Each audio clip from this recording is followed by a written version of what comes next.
Hello, are we back? I am so sorry about that mishap. Honestly, I've been having so much connection issues. It's awful. I am so sorry you had to experience that. But yeah. Hello. My name is Amy Ames, and as you can see from today's title, we are playing I Love You, Colonel Sanders, a finger looking good dating simulator. So, yeah, who knew that a chicken restaurant or like brand or whatever could make dating sims? Especially surprising considering it's like, a more of a Western, what's it called, brand and stuff. But yeah, also I would like to thank Archon's Arcade for following while I was away. Thank you. But yeah, I can't wait to see what Colonel Sanders has to what kind of moves he has to pull on us. And honestly, I saw him and he's kind of hot. So let's go. I mean, let me show you myself actually. Let me just pull up the game, and we can both experience the hotness of Colonel Sanders. Okay. Okay, is it capturing? Oh, hello. Dang, that was loud in my ears. My apologies.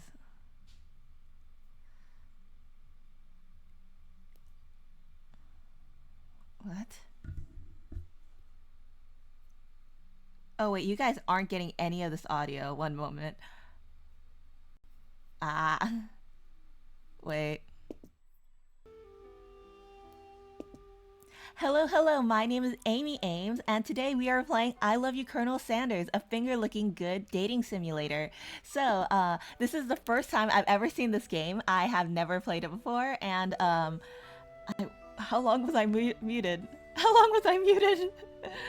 And we are gonna totally restart. Good thing we are like, what, only like 10 minutes into the game, so, yeah. I was like, no, thank you. Devon, that means you didn't even. Oh my gosh. Devon, thank you so much for that. So I know what part to cut out of the VOD. I was like, honestly, I was in the group. I was like, dang, I'm making these voices sound so great. And I'm like, damn, everything's so perfect. And thank you for coming here today to warn me. Okay, I need to make sure. The audio, playing good. My voice, playing good. The follower. Well, that's enabled at least. But yeah, I know what part to cut out. So, who knew that Kentucky Fried Chicken, the chicken restaurant, decided to go into the dating sim business? Because who makes advertisements like this nowadays? And as you can see, Colonel Sanders is a total hottie. Like, what the F? Damn. At least I'm curious. One moment. Okay, that means when I was over here earlier, this wasn't my chatting screen wasn't muted. So like, it's a perfect slice of me to just cut from my chatting screen to the good gameplay, and I just get rid of everything that was muted. But yeah, let's play.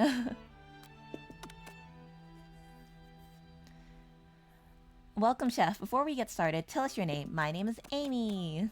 Thank you, Dion. Or D even. No. I think you came at the perfect time. You're like an angel that they sent to smack me over the head to not mess up the stream because like if I was like an hour in and someone's like, "Hey, you're muted," I would have just absolutely flipped. So good thing it was just 10 minutes. So yeah, I'm gonna be Chef Amy. And look at all this advertising: chicken, biscuits. You know, you know, we all have those days. We all have those days of messing up. And that just happened to be today for me. And but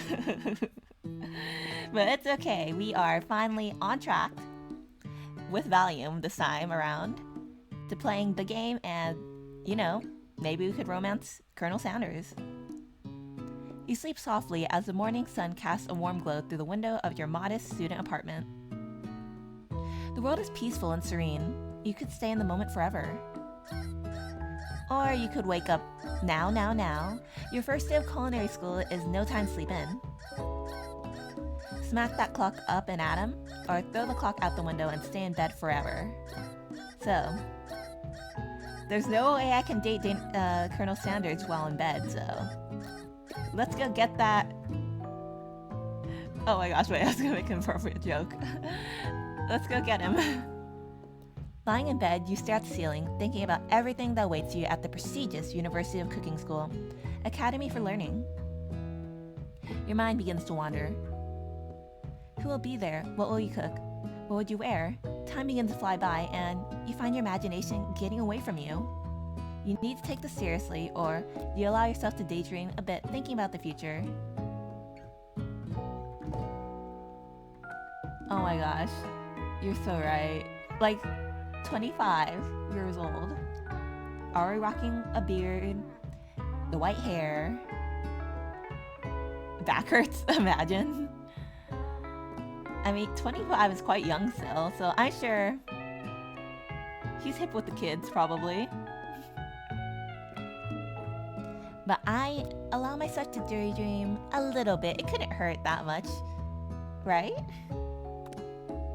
It's here, finally, your first day of culinary school. So many dishes to prepare, so many students to meet. Your mind is swimming with possibilities when you realize you're running late. You grab a biscuit and burst out the door in a hurry. Delicious. Just what you needed to wake up those taste buds. Non-subtle advertising. Yikes, you're in such a hurry, in fact, that you forgot to put on any deodorant before running out the door. You're sweating buckets as you rush to arrive on time. Uh-oh. Man, I'm going to arrive to school on my first day smelly. Standing in the quad, you gaze upon the magnificent University of Cooking School, Academy for Learning. Here comes your lifelong best friend forever, Miriam. She's the most adorably awkward person you've ever met, and you absolutely love her for it. I wonder, when this game came out, so I saw this game came out in 2019? Did KFC actually see a spike in sales from the game? It's or maybe not, and that's why they decided to never make another game again.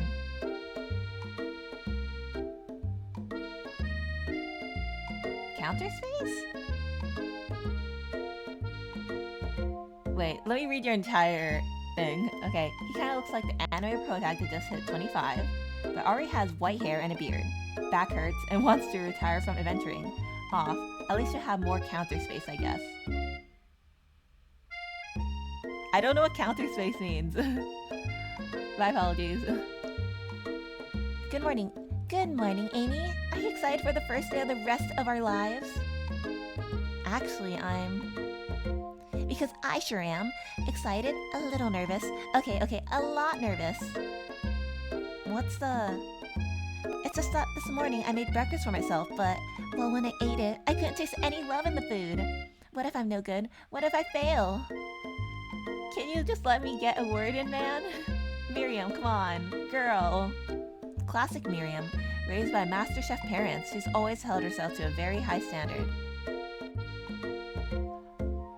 Oh, that's what you mean, the counter space of the culinary when we're doing stuff in the kitchen. Okay.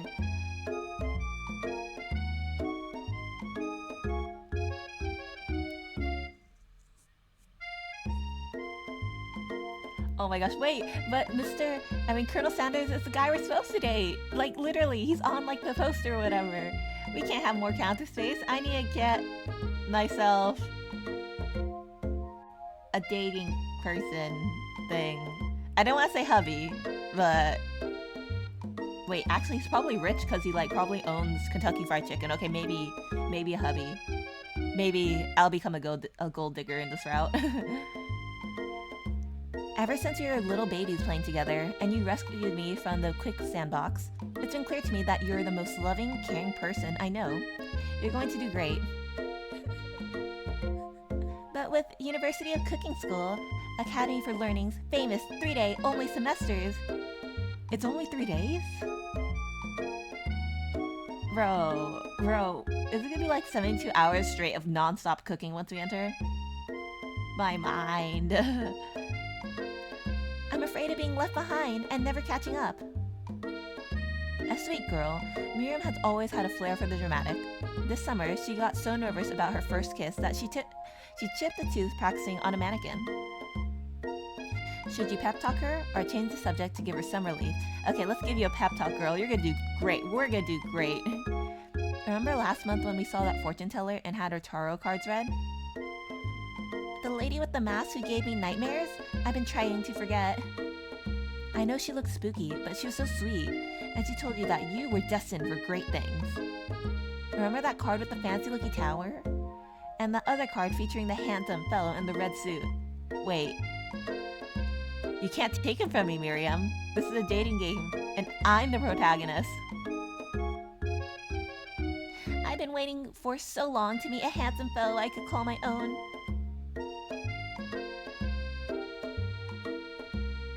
I'm pretty sure we're a student. Because, like, how do I say? We're getting this, like, diploma thing by attending the school, so we're probably a student for this. Oh, wait. Oh, wait, Sanders a student. Oh, wait. Oh, no. Wait. Is Sanders... Okay.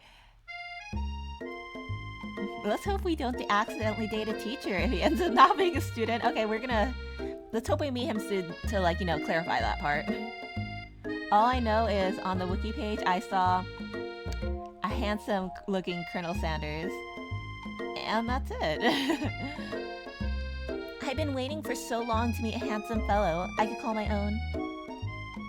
And I'm sure you will soon. In no time, we'll be graduating, literally 3 days. Just wait 3 days, you'll be fine. And you'll be delighting the world with your heartfelt cooking in no time at all. As you talk Miriam up, you can feel her nerves begin to ease. You know what? Maybe everything will be okay after all. And if not, at least I have these killer bangs. Yeah, those bangs sure are killer. They do not look that good. Can you believe I cut them myself? You can definitely believe it. I'm sorry, girl. These bangs are not it. I cannot believe it. Before you can get another word out, you're rudely interrupted when someone smacks your books and custom engraved measuring spoons out of your hands and onto the ground. Hey! It's Ashley, your arch rival. She's totally evil, but you can't help but be filled with jealousy. She can get anything she wants, and she knows it. Damn. What's with the extra name, man? Like, why can't you spell Ashley normally? I know, right? She's so rude. Hello, Ashley. Oh, I didn't see you there, chicken shins. What kind of insult is that? But, like, I am weirdly offended. You leave Amy shins alone. They are perfectly normal shins. Oh, you can't stand Ashley. Even her name is annoying. You know for a fact that it's actually Ashley, but she had to add extra letters to make herself feel better than everyone. If anyone here knows what oh wait. I don't know. I think I might have given them two similar voices. If anyone here knows what perfect shins look like, it's us. We're not gonna let you or your weird insults get to us. Yeah, it's weird. Across the quad, you see Ashley's best friend, Van the Man. What? Has stopped to look at his own reflections in the mirror. His pants are so tight, you can see him casually working out his glutes while he styles his hair. No lie, they're rocking glutes. What am I trying to imagine here, exactly? I can't even imagine what that means. Van. You rang. What kind of hairstyle is that? You've never been sure what their arrangement is, but as long as you've known them, Ashley and Van have been just as close as you and Miriam, but substantially more devious. I can't believe that University of Cooking School, Academy for Learning, would ever allow people like you to attend as students. I know, right? You'd think they'd just hand us our diplomas now. Or maybe hire us on as professors. You amateurs could learn a lot from us. With the first day of school about to start, there's just not time to properly tell them these two off, so you resist the urge. Let's go, Miriam. Psst. See you later, losers. Hello? As you approach the door, you see a goofy-looking kid pushing hard against the window directly next to you. What noise are you trying to make right now? I know, right? Shins are a bit odd, and like, usually shins are, unless you're wearing shorts, I'd say maybe a 50% chance of showing. I mean, shins aren't bad, like, but I wouldn't say it's a common fetish to have. Oh my gosh. Pop, what kind of, are you like a father? Or, I don't know. You have a little something on your jacket. Oopsie. Oh, don't tell me you made a mess. Oh, broken. I think it's broken. You reach forward and easily pulled the door open. Oh, he was trying to open the door? That should do the trick. No, I don't want you to love me. I'm sorry. I don't want you to love me. Please. I'm looking for Colonel Sanders. You know, white, tall, and handsome. Not you. I love you. No. I think you mean thank you? My name is Pop. I was named after my Pop. He's old. Could someone like this also be a student at the school? He must be one heck of a chef. Also, his name tag clearly says Bob, but I guess he's reading it upside down. Oh. Hi, Pop. I'm Amy, so... Are you going to make me hold this door all day? Nope. And with that, the young man walks into the building ahead of you. Is it just me, or is he kind of cute? You're into that, Miriam? Okay, yeah, sure, go for it. As long as you don't steal, Colonel Sanders from me, we're gonna be fine, bestie.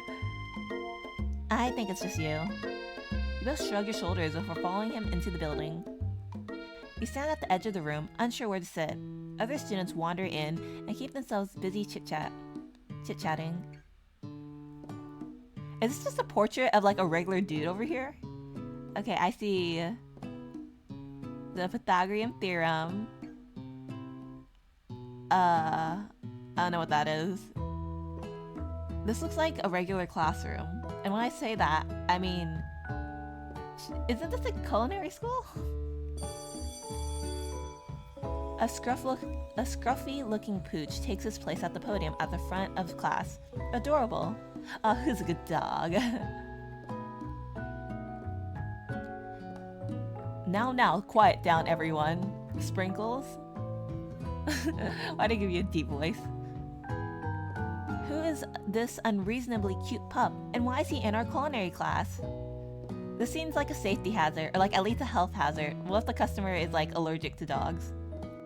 You must be Sprinkles, head instructor and CEO of UCSAL. Please, call me Professor Dog. I may be cute and little and fluffy, but I still demand respect, Wolf. Oh my gosh. Aren't you adorable? Yes, you are. What? A cute dog is our professor? This is the best school ever. I guess only a dog's nose is capable of picking up all the nuances of fine dining. What are these? What the? These petals? Out of nowhere, wind begins to rush around you as a swirl of cherry blossom petals fill the air inside the classroom.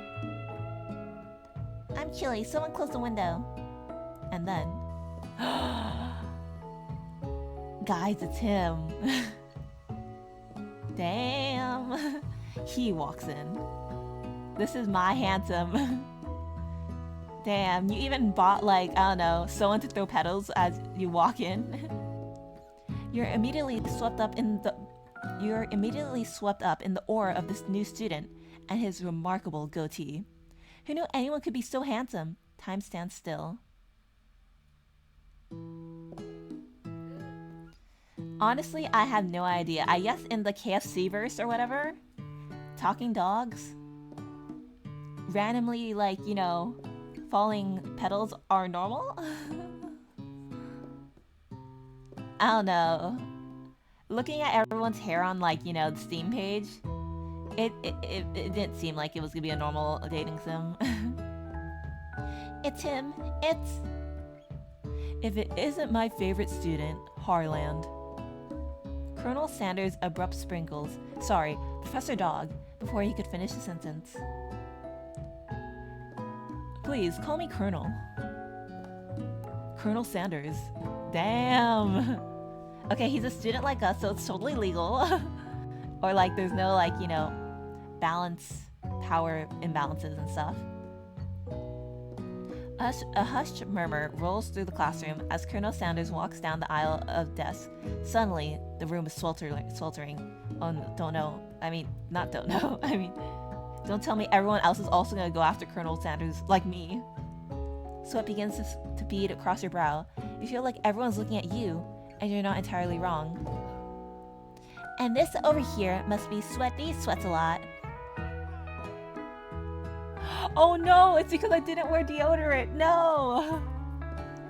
Maybe we should open that window back up before Faucet Pits melts into a puddle, and evaporates entirely. Hold on, just a second. Nobody talks to my friend like that. You two both know my name. We were in the same kindergarten class. And what is with all your really weird insults? Besides, when Amy sweats, it's not gross, it's beautiful. Look at that shimmer. No, Miriam, don't. You're making it... I mean, you're trying to hype me up, but... You turn to find Colonel Sanders standing right in front of you. Colonel Sanders, beautiful angel that he is, stands before you, smiling gently, his hand outstretched. Boy howdy, this classroom gets hotter than a Kentucky fryer.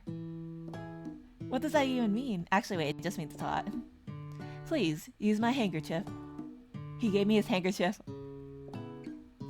You freeze up. Colonel Sanders is talking to you. Oh my gosh. Oh my gosh, the room? Suddenly all pink? This is a romantic moment. Wait, Colonel Sanders is talking to you? About how sweaty you look? You're completely mortified. Oh no. Wait, you're right. Frick. This can't be your first interaction. What if he never forgets this moment? How will you respond? Take the handkerchief or refuse it? I can't refuse it because it'll make me look like a douche if I refuse it. You stretch out your hand and Colonel Sanders places a fine silk handkerchief in it. Oh my gosh, I just saw the love points. Oh my gosh, we are getting in. Damn. It's so beautiful. You hesitate to press it to your face. When you do, the feeling is transcendent. It was his natural scent on it. It smells of the most delicious chicken you've ever smelled. It smells like chicken? Professor Dog steps in to settle the class down and sets some ground rules. Welcome to excuse me. Welcome to University of Cooking School, Academy for Learning, the greatest culinary academy in the world. The birthplace of culinary legends past, present, and future. Many challenges await you. There will be tears, there will be blood, there might even be really adorable tiny food. Oh my god, I love tiny food. And when all is said and done, there will be a battle. You'll lift your sporks and compete in the broom cooking arena. A battle? Is this gonna be like, I don't know, Food Wars or something? Just then, another student enters the classroom and interrupts the professor's rousing speech. This guy looks so normal. Hi guys, sorry I'm late. I hope everyone had a good summer. I really miss... Quiet! Aw, poor dude. Late to class is bad enough. Oh, wait one moment. Ah, my battery! I thought, like, I just wanted to see if my audio's, like... like, how do I say? I was testing something, see if my audio would sound better if I left my battery unplugged. But yeah. So, excuse that. Anyways, late to class is bad enough, but interrupting my monologue? You're on the fast track out of here, young man. Are you sure you're even in the right place? I mean, oh my gosh, you're kind of right. If someone made me tiny food and I was starving, I'd be so sad because, like, you took so long to make the food and it's just tiny. I mean, it's good to post pics of, but, like, not for actual consumption. Don't you recognize me? This is my third year in the... This is my third year in the school. I was with you as my teacher. Everyone stares at him blankly. Does no one remember me? You're expelled if you utter one more word before I finish. Oh, poor dude. Let that be a lesson to you, students, that tardiness is unacceptable. Even Clank made it here on time, rolling halfway across town on his tiny wheels. Clank? You turn to see the student Sprinkles is referring, who appears to be some sort of industrial kitchen appliance.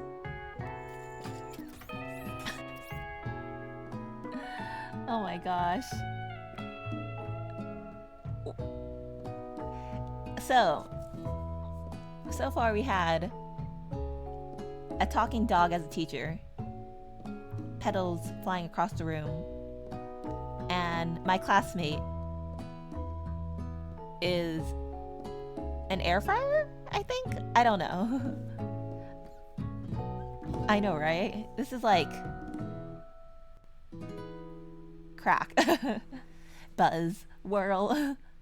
The class bursts into laughter. Oh my gosh, is a fryer thingy? I don't know. I don't know anything about kitchen appliances, but why do you have a face?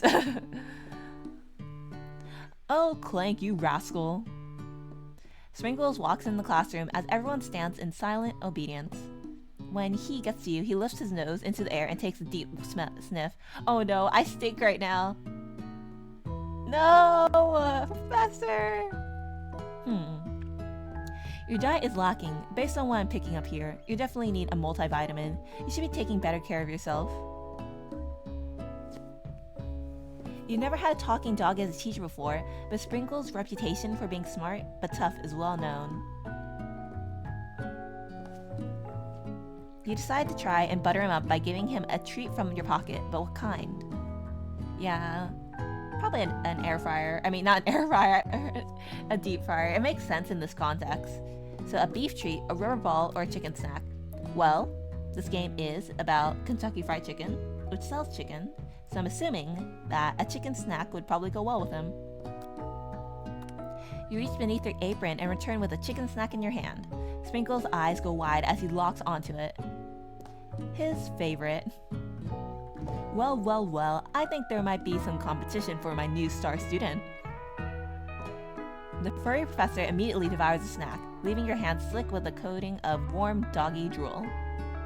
You see the other students eyeing you jealously, but pay no mind to them. If they wanted to succeed in life, they should have learned the importance of carrying a range of dog treat flavors on them at all times. That's such a weird lesson. Settle down, young chefs. Take your seats and prepare to have your minds open to the amazing possibilities of culinary creation. As everyone rushes to claim their favorite seat, you're left standing at the front of the room. Only two options remain. Is it next to... I knew it. One of them is next to Colonel Sanders. Hey Amy, there's still a seat here. It seems that no one has claimed a seat next to me, if you're interested. Two good options, but which will you choose? I'm sorry, Miriam. You have to understand, Miriam. This is a dating game, and I'm trying to woo Dr. Rick, Colonel Sanders.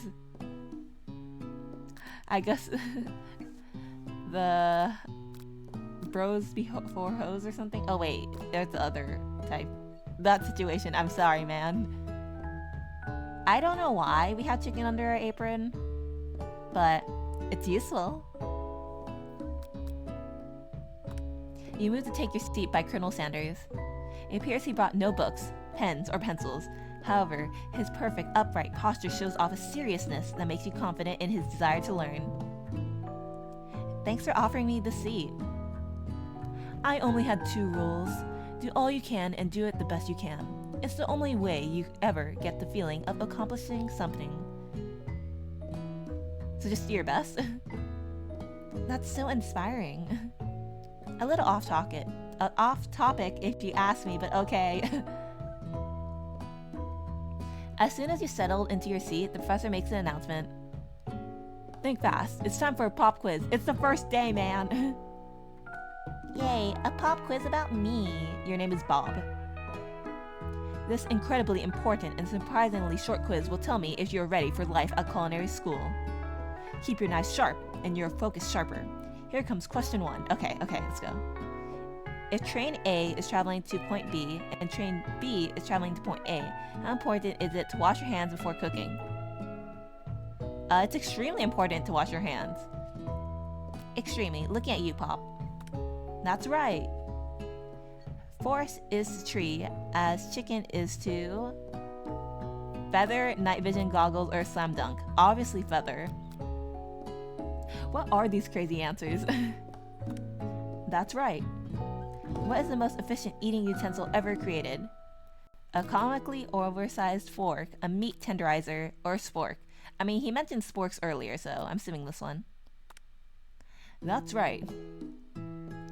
What food is best for a broken heart? Anything as long as it's prepared with love and not too much salt, camel meat, a pancake that looks like a silly face.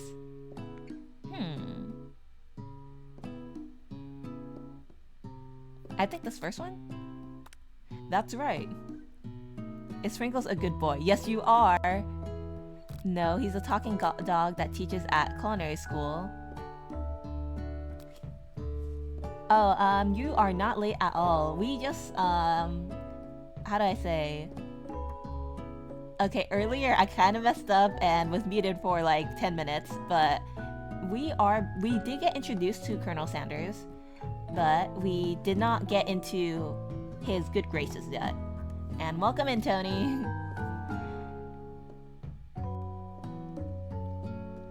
Yeah, unfortunately, our character forgot to wear deodorant in the morning, and we stunk up the entire classroom. I feel so bad. Is Sprinkles a good boy? Yes, he is. But he's not just a good boy. He's the best boy. Oh my gosh, a perfect score. Let's go. Well, I'll be honest. Did you cheat? No, I didn't. This is just all in my mind. I am a genius. You look up to see that Colonel Sanders has been watching you tally your score. He's impressed. Look at this steamboat. Or like dreamboat. It's dreamboat, my apologies. But damn, he's hot, and he's also a student here like me, so there's no power imbalance or whatever. I know we just met, but I have to confess. Oh? I think you have a beautiful brain. He's complimenting my intelligence. Oh my gosh. Hot diggity, Amy. You just scored some major Colonel Sanders points with that performance. Guys, I'm totally gonna romance. Guys, we got this in the bag. May I have your attention, students? I have an important announcement to make. Also, this game is kind of crazy. As you can see, this dog is our teacher for some reason. Time for lunch, the most important subject. Wow, the cafeteria is as nice as any restaurant you've ever eaten at. It makes sense that a school dedicated to cooking would also be serious about eating. I know, it's a bit weird. Like, damn, you have a beautiful brain. Instead of saying, dang, I think you're really smart. But hey, he's just quirky like that, so his appearance makes up for his weird talk. A delicious fragrance wafts through the room and tickles at the end of your nose. Your mouth waters. Do you smell that? That must be our lunch. It smells crazy good. Everyone, can I have your attention? Is it about lunch? No, I just wanted to apologize for my tardiness. You see, Howdy, folks. I'd like to make an announcement. Oh my god, poor dude. Hey, It's about lunch. Everyone cheers. But Shh. Lunch, lunch, lunch. She said shish. In honor of the new semester, I have prepared something special to share with everyone for lunch. This must be the smell I smelled. Indeed, that smell. You hold your breath waiting to see what food this mysterious student has created. You heard that he's really very talented, but were the rumors true? Also, when he says semester, it's a 3-day semester, literally. We get our diploma at the end of like 3 days. It's gonna be a quick semester. Is this? That makes sense. That makes sense. He is Colonel Sanders. He does own a Kentucky Fried Chicken, so it would make sense that he makes chicken. Colonel Sanders lifts a large bucket above his head. Its contents glimmer in the light. Piled high are huge pieces of chicken, breaded and fried to a crispy golden finish. The aroma envelops you, and you begin to feel warm and safe. Dang, that sounds like magic chicken. Colonel Sanders has filled a bucket with chicken? What a novel idea. I mean, concept. Your stomach begins to grumble, as if to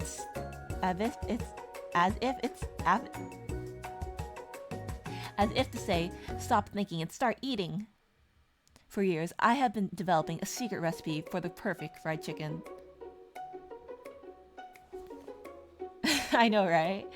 Actually, when you think about it, this entire game is just one big advertisement. I know, it is true. But I love free food.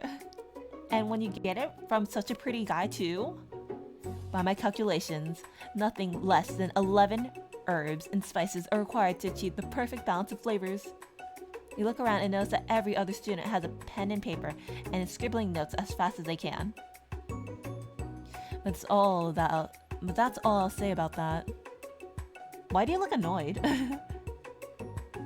What, you think we want your stupid secret recipe? Dude, pshaw. Nah, my dude, nah. Look at this guy's crazy hair.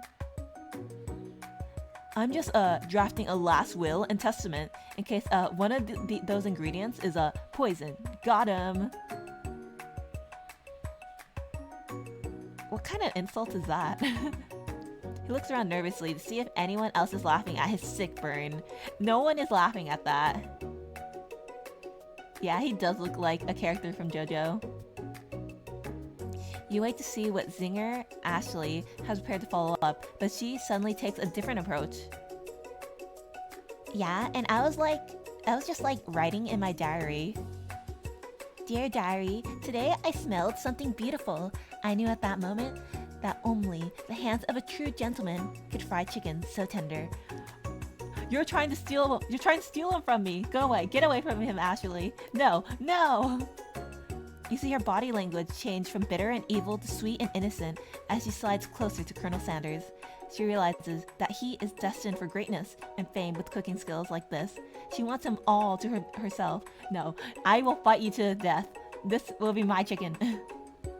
Oh, please. Well, Van the man, if you don't want any, I'll take his. Whoa, hold on. I mean, I guess I'll try. Wow, it messed up your hair, man. Now he's going like Super Saiyan or something, I don't know. He takes one bite and his eyes grow wide. He starts contorting his face as he tries to hold back his pure exhilaration and act unimpressed. I don't know, man, that looks quite impressed. Easy now, there's enough for everyone. Please, my fellow classmates, dig in. You take one of the pieces of fried chicken out of his bucket and sink your teeth into it. It's amazing. What? Tasting Colonel Sanders' food transports you to another dimension? Is it magic?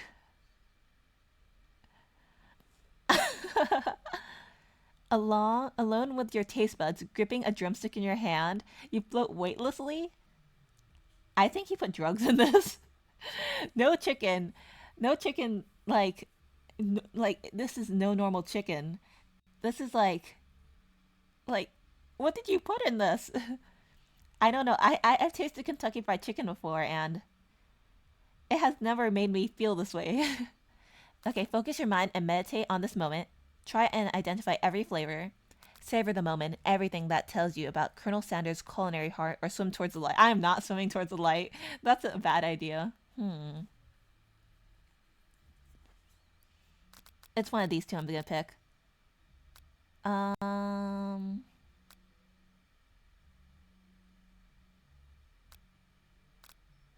I'm gonna try to identify every flavor. You let the food rest in your mouth and focus on it, scrutinizing every flavor. Salt? Maybe. Pepper? Too obvious? Oregano? Basil? Maybe. But there's something else. Something dark. Something spicy. You dig deeper. Deeper. Deeper? What is this chicken doing to us?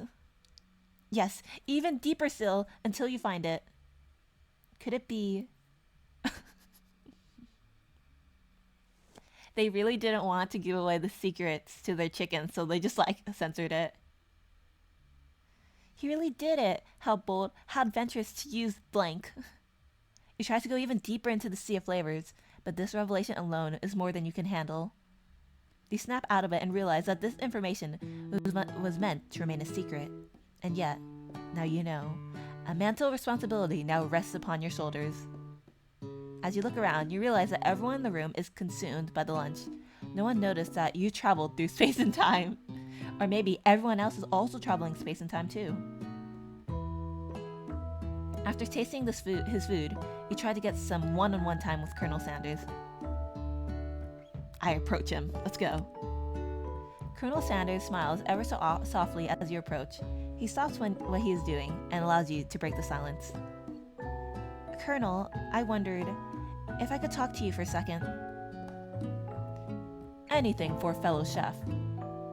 What exactly was on that chicken? Bro, that made me see things. Really weird things.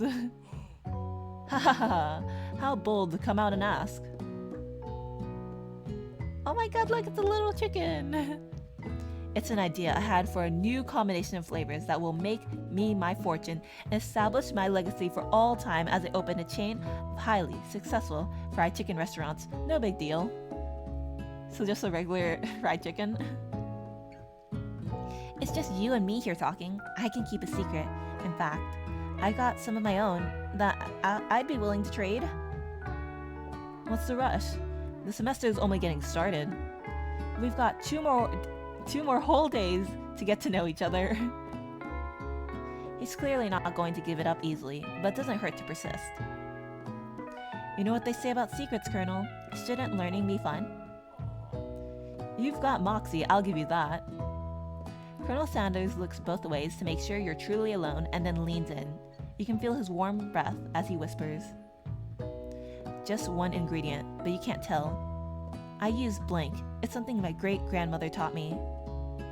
Blank, wow, you never have guessed that. In fact, you're not even sure where you get some if you searched. And blank definitely isn't the flavor you tasted before, so now you've got 2 ingredients closer to knowing the full recipe, but you don't tell Colonel Sanders that. What if I just steal his recipe?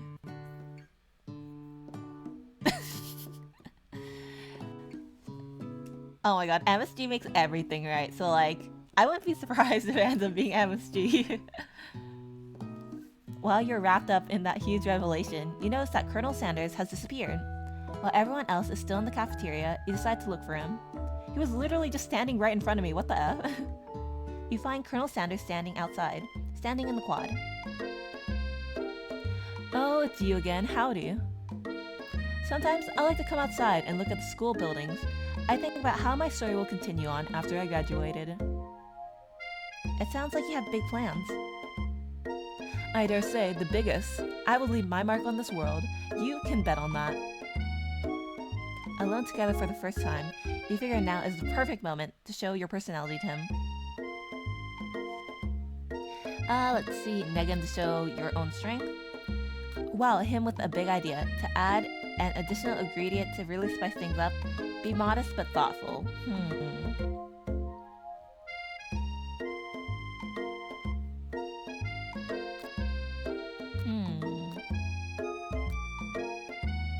No. The chicken is already perfect. I can't add more ingredients to that. But I'm gonna be modest, but thoughtful. He liked that, he liked that! Well, I just wanted to tell you that I really enjoyed your food. Now you got his attention. The flavors were complex but comforting. The interplay between salty, savory, and peppery, it was perfect. I appreciate the compliment, Amy. I'm sure you'll be a big success. I know we've only met today, but I'm starting to get the same feeling about you. Let's go! I'm scoring more points than Ashley. We should head back inside. The next lesson starts soon. Oh! It's time to finally actually do some cooking! You step into the massive cooking arena where the afternoon lesson will take place. Each student gets an oven and all the tools and ingredients they could need. Look at this place, it's magnificent. Finally, we get to show our stuff. Wait a second. Oh no, we have to show our stuff. What if I totally blow it? I know, right? I hope Ashley effing fails her cooking exam and then we get the kernel for ourselves. Or Ashley does it perfectly great, but I do one step ahead and am better because I just am. You're not going to blow anything. Except maybe because this is a crowd of fans, you're going to earn with your signature adorable tiny food creations. Welcome students to the cooking arena. I don't know, I don't even know if we're gonna have a freaking battle, but I hope we are. Actually wait, I remember in earlier in class they're like at the end of the semester, basically at the end of 3 days, you're gonna do a battle. I have no idea what kind of battle that will entail, but like, I hope I could, you know, beat everyone. Ooh, what if I beat everyone and impress the colonel? That would be great. For today's lesson, we'll be cooking with partners. Hurry up and pair off. Colonel Sanders, get your butt over here. Naturally, Miriam looks over at you, but unable to control yourself, you pounce on Colonel Sanders. I'm sorry, Miriam, but like, he's a total hottie. Yeah, I mean, who wants to add extra letters to their name? Because like, it just makes it unnecessarily complicated. Hey Colonel, would you like to tackle this lesson as a team? A team of 2? That is me and you, if that wasn't clear. Want to be my partner? Please?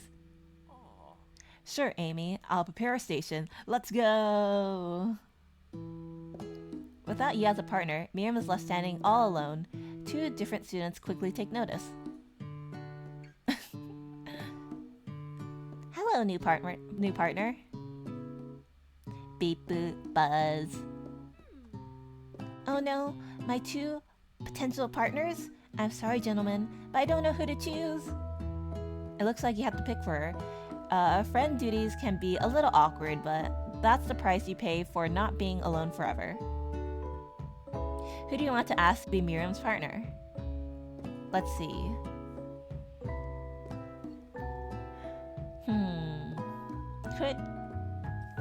I don't know. Pop is kind of an idiot. His name is literally Bob. But Clank is an air fryer. What if you pair with Pop, but you use Clank as the equipment? Is that how that works?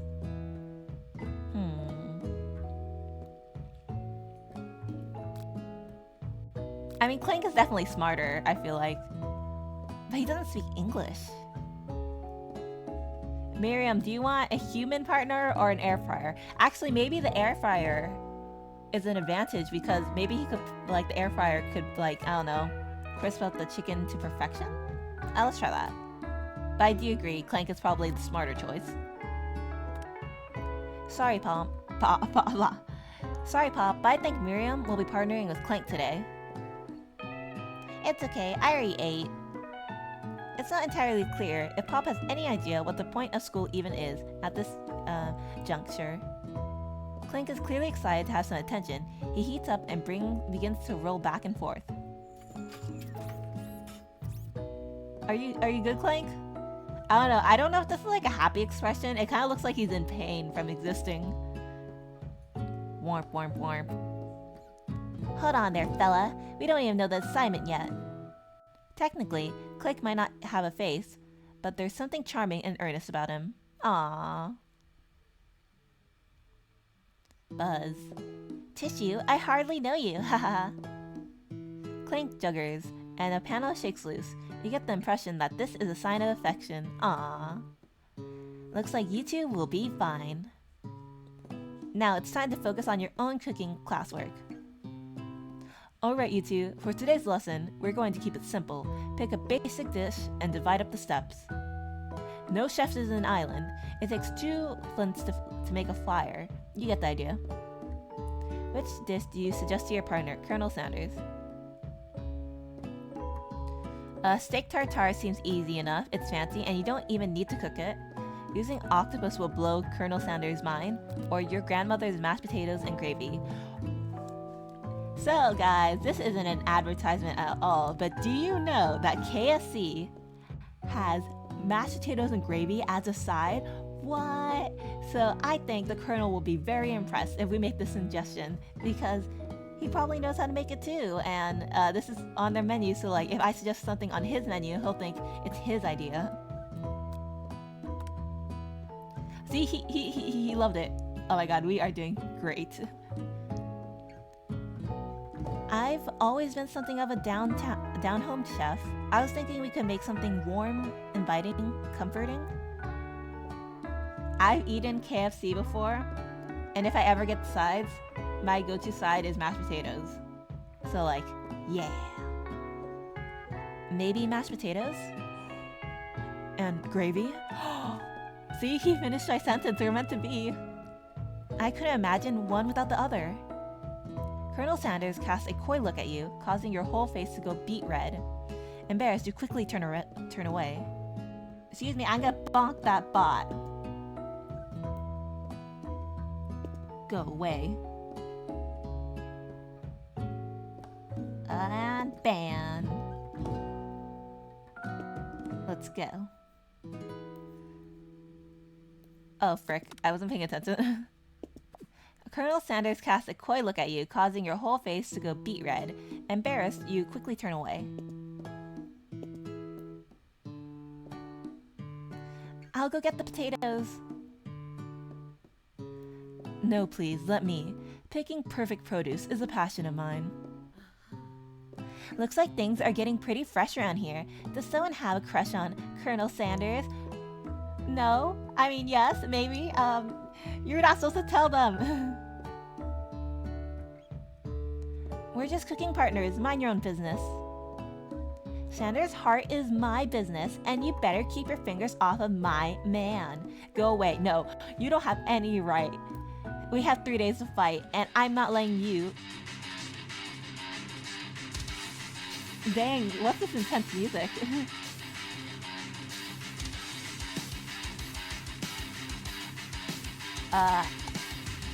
Let me just lower that a bit.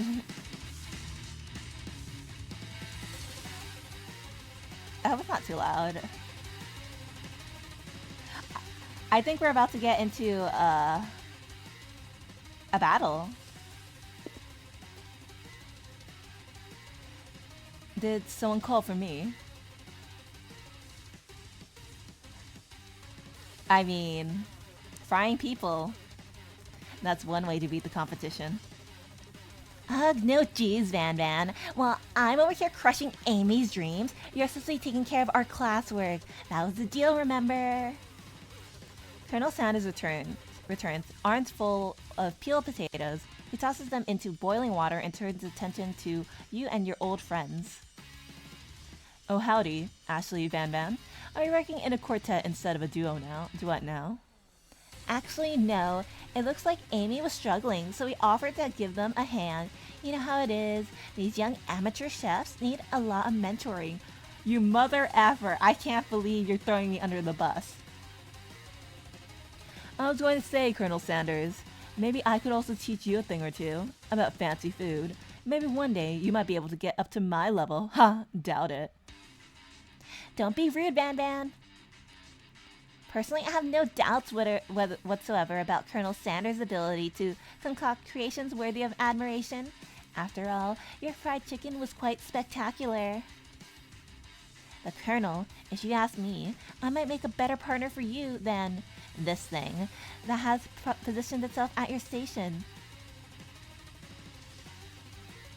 I can't believe you.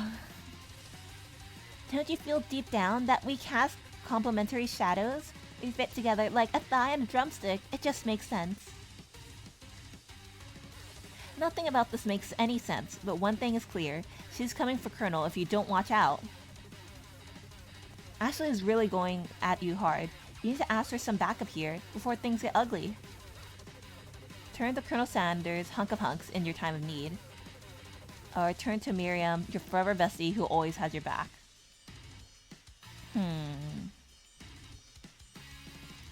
Colonel, are you swayed by this witch's words? Please don't. I'm gonna trust you. Please don't. I'm here to learn and to express myself via my cuisine, not bicker with prima donnas.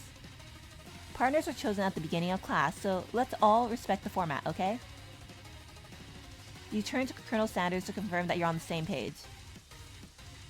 I chose Colonel Sanders, and Colonel Sanders chose me.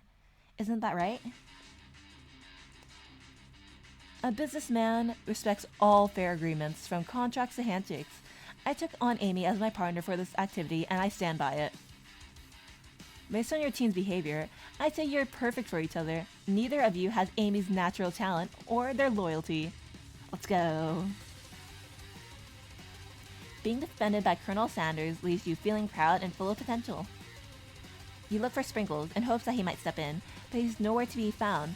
Darn those cute corgis and their short but sturdy stature. You look down at your station and realize that in the tension of the moment, your hands have been cooking on autopilot. Did we make a masterpiece? Distracted by the drama, you've already crushed the boiled potatoes into a perfectly creamy mashed texture with plenty of butter and cream for flavor. It's as if your natural passion guided you through the steps you know so well while your attention was elsewhere. I know just what to do. Colonel Sanders extends his hand. He's holding a beautiful white porcelain gravy boat out of which pours a smooth brown gravy, smothering your nearly finished potato dish. Gravy flows down the mound of mashed potatoes. The result looks spectacular. Granny would be very proud. Oh my gosh.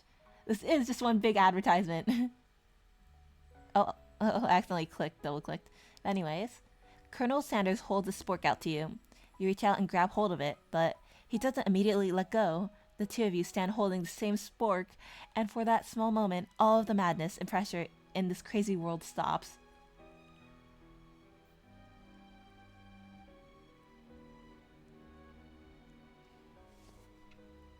Your eyes lock. The moment is electric. Time stands still. If you love something, set it free. Wait, what? Together, you dig the utensil into the mashed potatoes and lift a heaping smartful up when you see Ashley with a sinister look. You know she's plotting against you to be with Colonel Sanders. And then, filled with rage and without thinking, you fling the sporkful. Oh no. You fling the sporkful of mashed potatoes right into Ashley's stupid, beautiful face. Van Van, do something, do something! Scooping up a fingerful, Van Van tastes the dripping mashed potatoes and gravy and realizes that it's delicious. Horrified by this revelation, he slinks away. Will he ever be able to cook something with so much love and integrity? Hold on right there, Amy. We do not waste food in the broom cooking arena. Colonel Sanders, I expect better from you. If you throw away one more spoonful, you're both better be prepared to eat it from wherever it lands. Can I have potatoes face? Oh my gosh. Like, it's just the consequences. If you try to take my man, then you get a spoonful of mashed potatoes. Van Van rushes back over, a covered dish in his hand. What is that? Mashed potatoes with gravy. Pathetic. In just a few minutes, I prepared a full meal. Gaze upon my specialty, braised tentacles of octopus in my silky saltwater sauce. Plated on a battle axe forged by my supreme chef ancestors.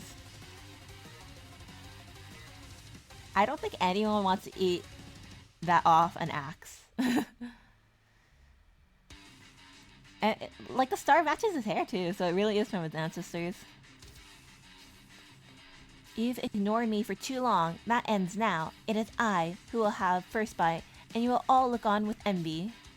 The interrupting student rushes at Van Van and swipes a bite of his signature dish right off the plate. No, don't! Something about this dish doesn't strike my nose quite right. I think the octopus was rushed and may have turned in the process.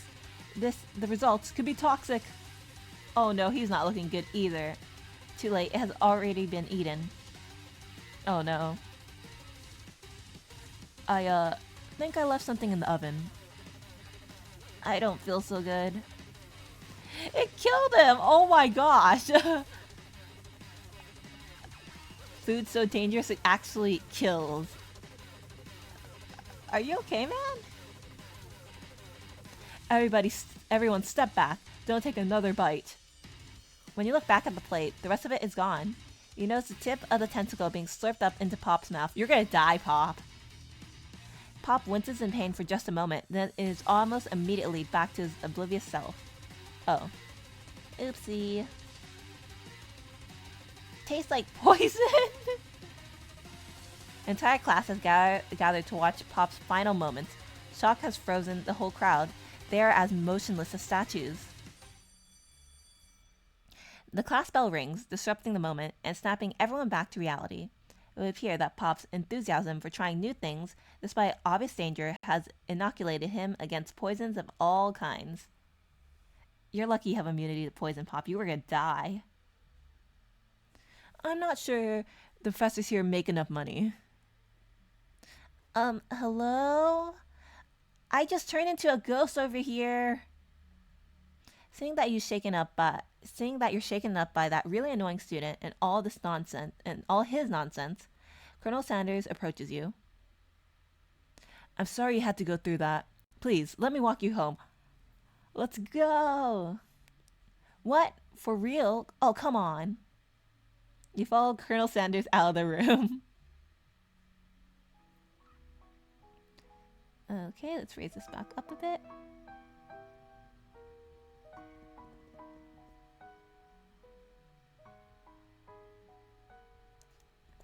Yeah, teachers can't catch a break, even in fiction.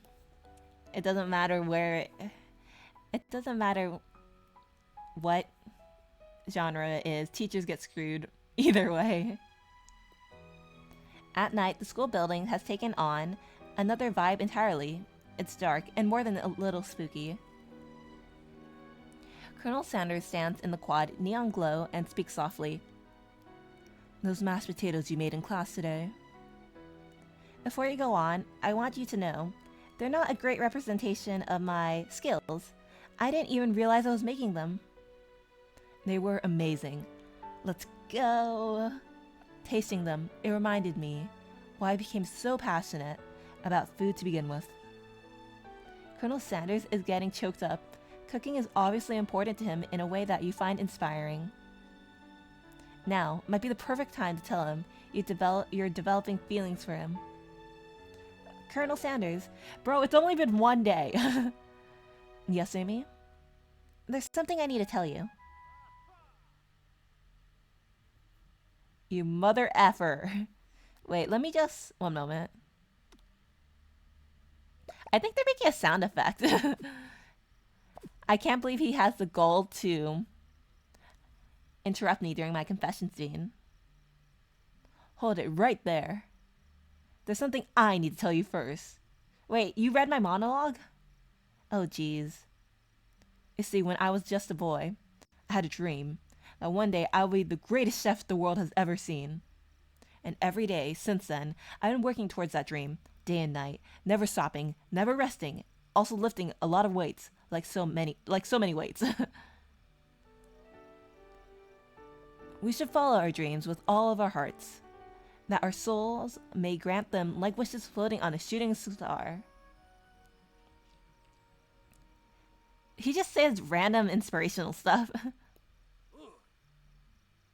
Hey, no, you. Shut up. I'm the one here to say inspirational stuff and be the star of the story. I'm sorry, but like, literally the game is called I Love You, Colonel Sanders. Finger licking, dating simulator or something like that. It's not about you, Van Van. Are you forgetting that your cooking literally killed a guy? You can't prove that. He's a ghost. I also saw you kill that guy. What was his name? Somewhere in the distance, you hear a long, sad sigh. Oh, poor dude. Forget him. We're talking about me. Me. I'm the hero. Oh my gosh. Is this the mashed potatoes from earlier? The spork monster is here to fight a hero. That's... I think I left the fridge door open. Later, nerds. Oh my gosh. How dare you threaten me just as I was letting down my guard and connecting with another chef on an emotional level.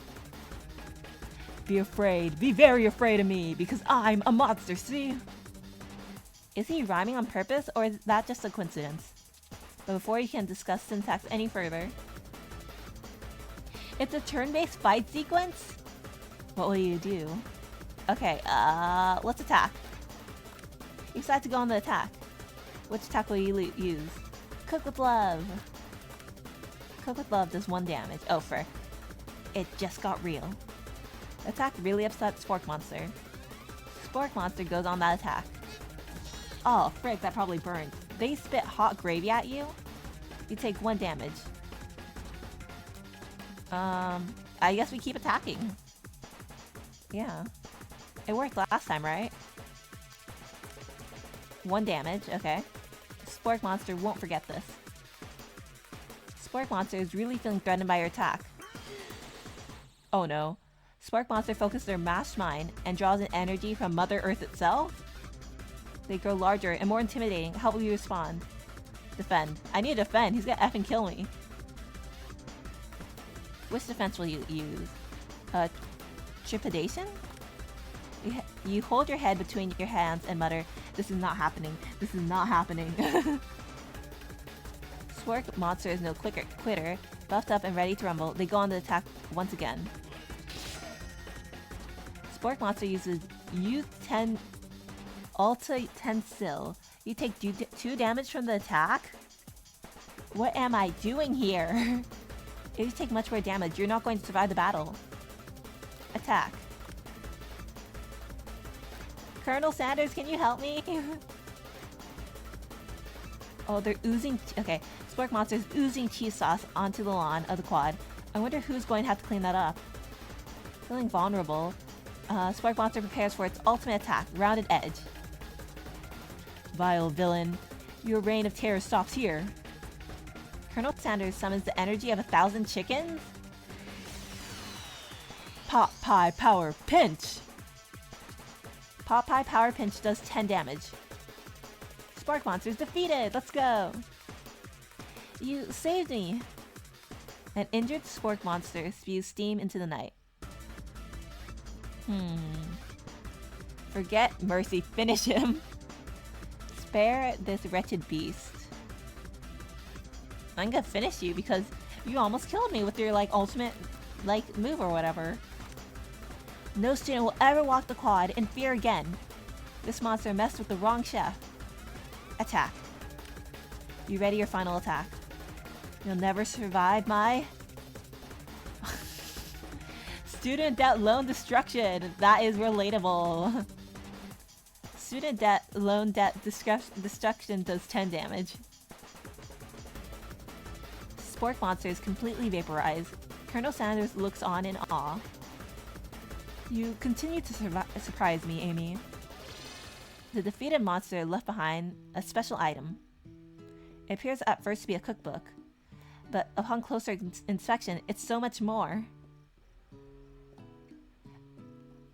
It's just crack. This game is just literally like... It's just... I don't know what they were smoking when they were developing this game, but it's really crazy. It's clearly, you know, not like a typical dating game, but yeah. It's a book of magic spells with a golden chicken on the cover. You open the cover and find a library card tucked inside. The last name to have signed it out is Borko. Sporko? Borko? Huh. Borko. That name sounds strangely familiar. Your blood is pumping as you stand in the quiet of the night, holding the mysterious book in your hands. As you come down from your battle buzz, you realize that your final attack has left you completely depleted. The world around you begins to fade away. Without any energy to keep your eyes open, darkness overtakes you. I know, right? It's so weird, but strangely engaging. The image of Colonel Sanders flashes before your eyes as you fall asleep. He must have helped you get home. In your tired state, you don't know if you could have made it without him. What a guy. You want to thank him, but you don't have the strength to utter a single word. You feel your covers being pulled up over you as you are tucked in tightly. Ah. Good night, my Colonel. Oh my gosh, we're back into the, what's it called? The void. In your dream, you're together with Colonel Sanders. For some reason, Sprinkles is also there, instructing your life. Dreams are weird. Oh my gosh, what? That guy's dead. Z's. You wake on day 2 and attempt to process the wild vision you had. Were they memories or premonitions? You lie in bed and staring at the ceiling, thinking about the secret you discovered while tasting Colonel Sanders' cooking yesterday. You can't believe he really used blank. And then there was that secret ingredient that Colonel Sanders went ahead and told you outright. Not much of a secret, huh? It's probably just because he already trusts you so much. Sure, that makes sense. We'll go with that. You met up with your bestie in front of school. Before you can tell her about the encounter with the spork monster, she launches into a story of her own. Okay, I know this might sound a little strange, but I think I might be, I think I might like Clank. Oh. Like him, like? You like the robot? I mean, the air fryer? No, it's not an air fryer, frick. The deep fryer? I know it sounds like it's moving too fast, but there's something about him. I like him. Like him. We got to talking after class, and he's totally a sweet guy. Not only that, but he's really smart. He told me all kinds of stories about Colonel Sanders. Did you know that Colonel Sanders was the most popular kid in his high school? I mean, I could see he's hot. No, but that does make complete sense.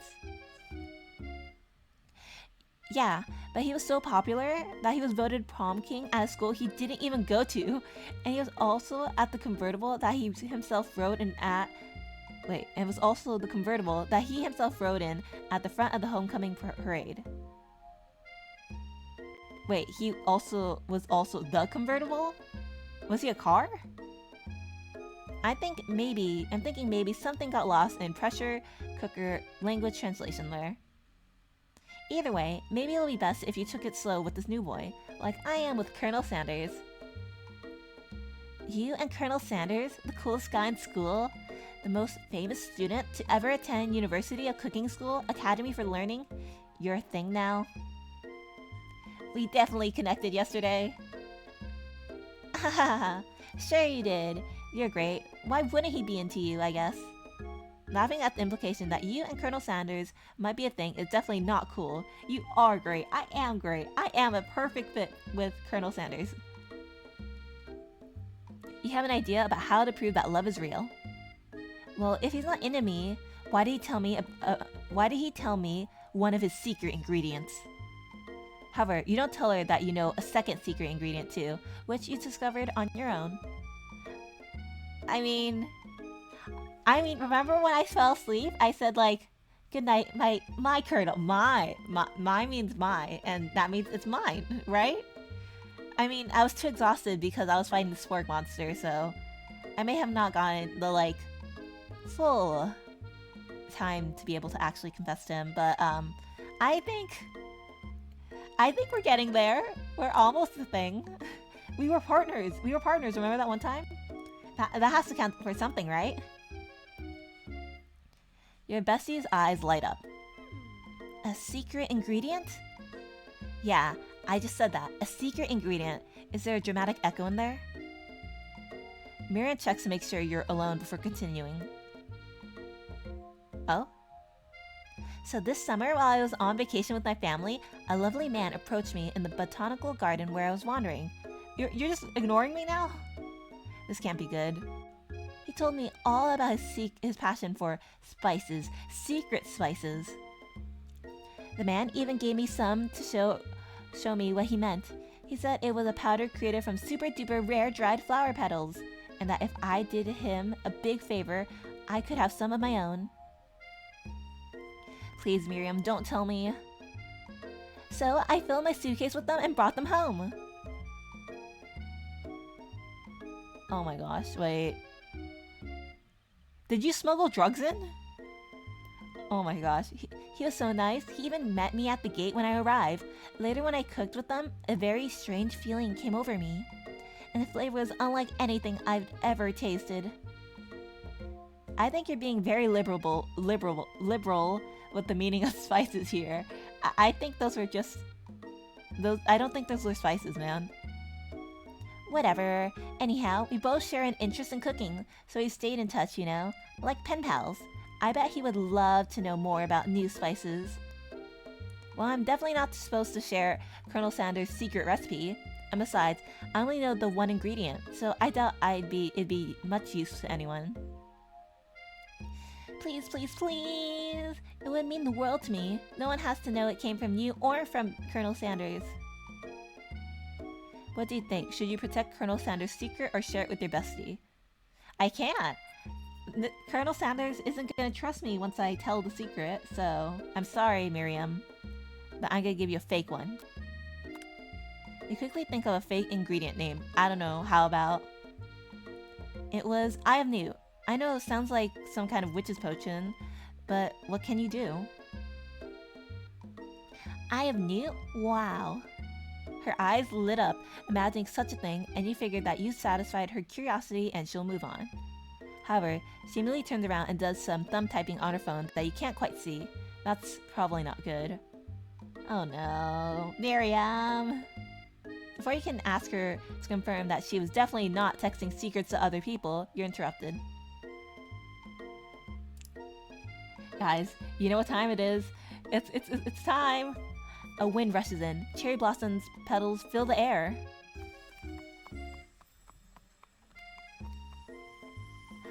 You have a horse? It's Colonel Sanders. He's arriving at school.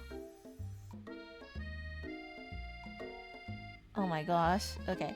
Stand back and admire his majestic glory or run to him. I'm gonna stand back because, like, what the horse tramples me? Colonel Sanders' horse is truly a thing of beauty. Without ever acknowledging that he's being watched, he does a short horse dance before dismounting with a flourish. He then slaps the beautiful creature gently on its rear, sending it running free into the countryside. Is that okay? I mean, I hope it doesn't get hit by a car or something. You're so struck by the sight of him that you lose the ability to speak coherently. Oh, I didn't realize anyone was watching. Don't worry, he knows his way home. Okay, good, good. You attempt to compliment Colonel Sanders, but the words don't come out exactly right. What a horseful beaut you have. I mean, what a horseful beaut you have. Dang it, that's what I just said. Being a good friend, Miriam attempts to cover for you. Oh, Amy just gets really nervous around people they like. Miriam, you're not helping. I mean, you might be, but like... In front of him? What? This is not helping. I mean, they got food poisoning and were up all night. It was gruesome. You should have seen it. No, he was there. He was there. He knows that's not it because he put me to bed.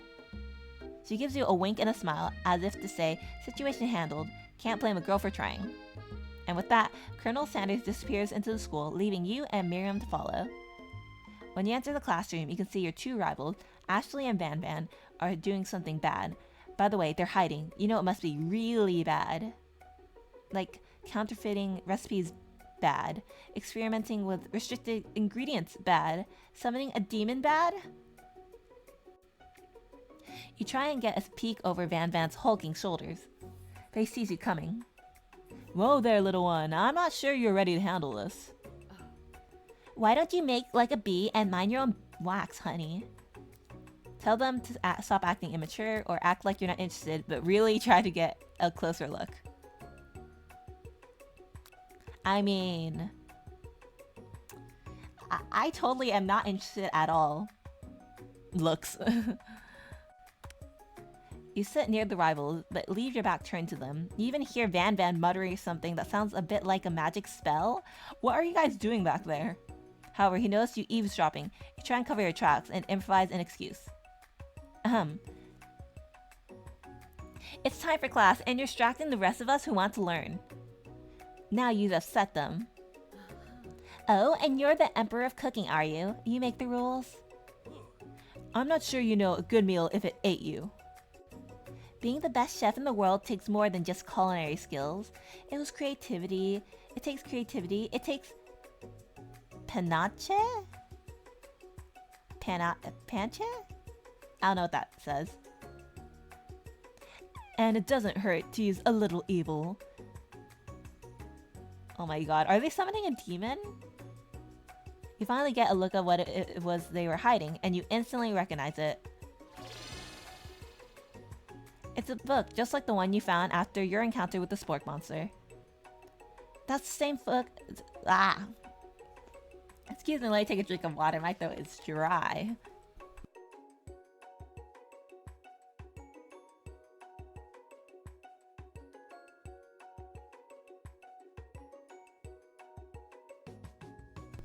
Okay. That's the same book that I found last night in the quad. Ashley immediately elbows Van Van, who hides the book behind his back. I don't know what you're talking about. That book is a family heirloom, and its contents are secret. You notice that they haven't just been studying the book. They've got Pop pinned to the wall, and they're tossing potato skins at him as he tries to catch them in his mouth. You're sacrificing our classmate? We're playing, hee hee hee. You are not playing. Before you can dig in any further, you're interrupted by the arrival of more students. It's almost time for class. Oh, it's Clank, hello. Beep, beep. Clank must be running late. He's in such a hurry that he rolls right over Van Van's meaty foot. Oh, poor you, man. Hey, watch it, you bucket of bolts. You watch how you talk to him. He didn't do anything. Buzz womp. Who do you think you're talking to? I've never heard such language, not even from a stand mixer. Womp womp. No, your mother was a stand mixer. I don't know what that means, but it sounds offensive. Whirl, buzz. Van Van jumps to attack Clank, but Clank shocks Van Van, sending him flying across the room. Protect me, Colonel Sanders. These crazed men are about to come to blows. I think it must be over for me, but I'm not interested in either of them. You monster. The Colonel is mine. Ashley's tone has completely changed in an instant. She bats her eyes at Colonel Sanders. Surely he must know that this is a ruse. Right? Gentlemen, get a hold of yourself. Say it for the arena at least. Or don't. Honestly, what do I care? I've got lofty career aspirations to focus on. Maybe I can help you with your business plan? Oh my gosh, back off! Just then, Sprinkles arrives to signal the true start of the class day. He's panting, which doesn't seem that abnormal. He's a professor, but he's also a dog. Students, please take your seats. I apologize for my late arrival. I spent the morning chasing a car all around town, and my tiny legs are very, very tired. Aw, poor you. But I'm here now, and I hope you're ready to learn. Rub his furry dog belly, he loves it. Aw. After he catches his breath, Sprinkles regains control of the classroom. Without further ado, we'll review the global history of my favorite fowl, the chicken. You want to pay attention to the lesson, truly you do. Which is why, in 1776, at the signing of the Declaration of Independence, it was chicken who signed their name. We're into him because he's hot. You see, even if you're a weirdo sometimes, if you're hot enough, your appearance can, like, fill in the void of, like, I don't know, the perception of attractiveness? Basically, we like him because he's hot. And he's also be very rich because eventually, as we know in the future, which is right now, he is going to create Kentucky Fried Chicken, and that is, like, you know, very successful. And if we are married to him, we get a bunch of money, aka we're gonna become a gold digger. And what do you mean by a chicken signed the Declaration of Independence? But you can't help but daydream about Colonel Sanders, and you miss most of the important parts. Can't help look at those features, man. Oh my gosh, wait, that's not a good lesson. That's not a good lesson. Oh my gosh. Guys, it's okay if you oh wait, how do I phrase this without sounding like an awful person? This is a video game. All the lessons I learned from video games, like this one, like being attractive, it will fill in your personality, does not apply to real life. So, you, as long as you're a good person in real life, you're good. You will probably find someone. But, like, I don't know how to finish this. Don't apply the lessons that you're learning from me here today to real life situations there. When you come to, Sprinkles is holding a tray of food in front of you. Well, Amy, naturally this appears to you to be a sample platter. Which item do you want to sample? A glass of water, a shimmering pepper, or dog biscuit? Probably the pepper. A brightly colored pepper stands out from the other items. It sparkles in a most eye-catching way, so naturally you reach out, grab it, and eat it right away. Don't tell me I'm gonna die from eating it. However, your body is not prepared for the heat. Aw, man. The pepper has triggered an intense spice hallucination. It feels like forever as you trip through the universe. My friend, oh. Oh my gosh, you're here too? This guy again? I'm here to give you an important message. Oh. Ooh. You must avenge my death and fulfill your destiny. All you must do is... I was saying, to fulfill your destiny, all you must do is... Sorry, I think I still have got some spice stuck in my throat. It's fine, I'll work through. Honestly, I think we're just interrupting him. To fulfill... the prophecy... Cough, cough. You feel yourself beginning to regain consciousness.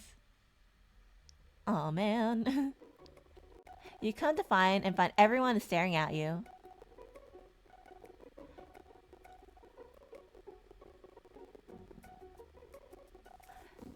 No, I was joking. It was like, you know, it was like for the bit. It was for the bit. I already drank water earlier though. The pepper was the last of its kind on Earth, and now it's gone forever. You think to yourself, geez, I should pay attention better. We all make mistakes. I'm sure he'll forgive you someday. Come on, it's time for lunch. Or anyone can relax, the cafeteria lights dim. And your rivals enter to make a dramatic announcement.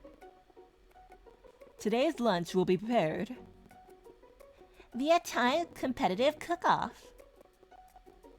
The level of theatrics with these two is off the charts. Demand that they stop wasting everyone's time or step up and tell them you're on. Let's go. I'm gonna fight you and I'm gonna win.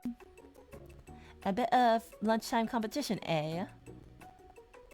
Count me in. If I have to wipe the table with you fools before I set my lunch down on it, then so be it. I'm not a fool. You're the fool. Good, let's see. Good one, Van Van. I like your gumption, Amy. I'll be watching your performance. I can't mess this up. Just as things reach a boiling point, Sprinkle steps in. Surely he'll put a stop to this madness. Now, students, please settle down. This is a lunchroom, not a sportsing court. Finally, a little sense. You breathe a sigh of relief. At least, not until we turn on the timer. What? Oh no. Just then, a huge light blasts you in the face, flashing the words, "Timer's ready." And that's what I'm talking about. Oh man. Aru! Oh wait, Aru? Awu? Or... I know you're clearly howling. I stand corrected. The hard way builds solidly a foundation of confidence that cannot be swept... Wait. The hard way builds solidly a foundation of confidence that cannot be swept away. And that's an original quote by me, in case anyone was wondering. I hope its message lifts you to victory. I don't know what that means. Like a diamond, I was formed under pressure, and now is my chance to shine. I will defeat you myself. Okay, let me just... Okay, you had chicken. Okay. You had his chicken, and you made mashed potatoes and gravy on day 1, and you're feeling like you can really impress him again here. It's time to boil some water for the potatoes. Think fast. If the timer runs down, you'll be forced to pick randomly. This sounds like the perfect time to say...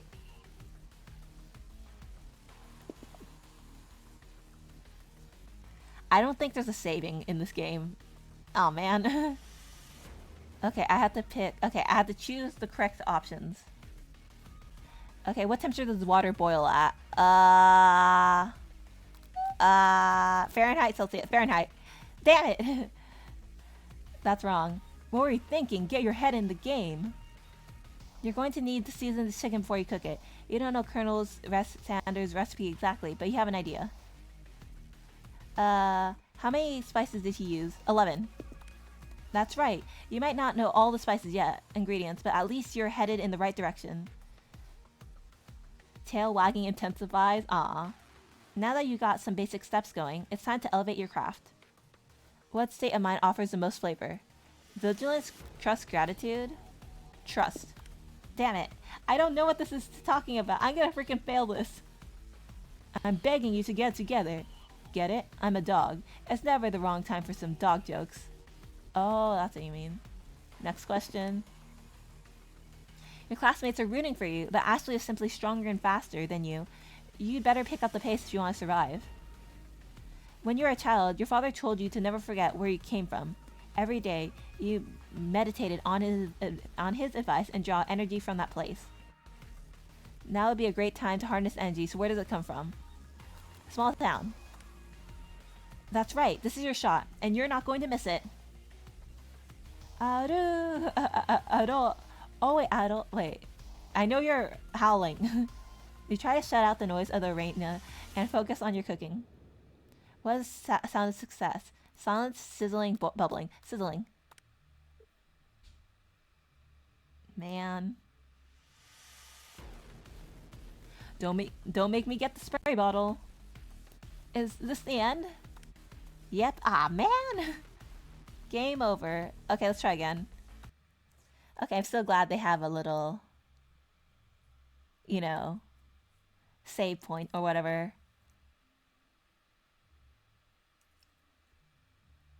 Hello?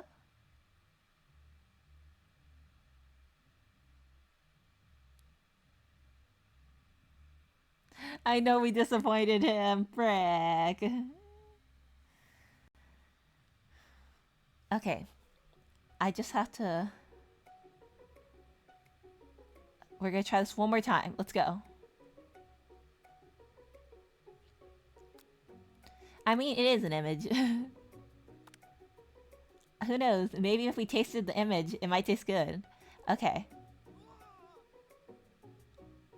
I'm gonna battle in your honor, Colonel.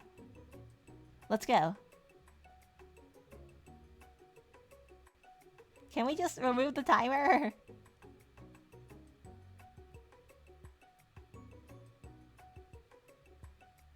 It makes sense because, you know, Kentucky Fried Chicken doesn't sell muffins, they sell biscuits, so it would make sense. Okay, I'm gonna defeat you, Ashley. Let's go. It's time to boil the water. So last time I chose 100 in F, so let's choose 100 C. That's right. But how would you have even gotten into the school without knowing that? Don't rub it into my face, game.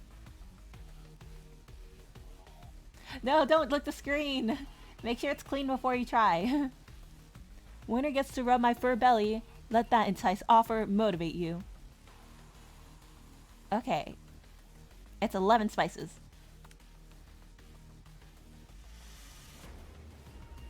Okay, elevate aircraft. So it's not trust. Let's try gratitude. That's right. You must never take this opportunity for granted if you hope to succeed. Your classmates are rooting for you, but Ashley is simply stronger and faster than you. You better pick up the pace if you want to survive. A small town. Okay. What is the sound of success? Silence. That's right. When they taste your cooking, they will be so taken with it that they'll be unable to speak. You notice Colonel Sanders out of the eye, the corner of your eye. I believe in you, Amy. Oh my gosh, thank you. He's actually cheering you on. Which would be awesome, except knowing he's watching you makes you totally forget what you're doing. Now all you can think about is Colonel Sanders. Oh, it might be like a regional thing, yeah. It's because, like, I know biscuits are, like, where I'm from, they're like the little bread bun. But sometimes, in other places, it's a cookie. But we call them cookies. How many spoonfuls of gravy will it take to, Ah! What were you thinking? Get your mind back into competition. Well, you're stranded on a desert island with only one dessert cookbook. Which do you take?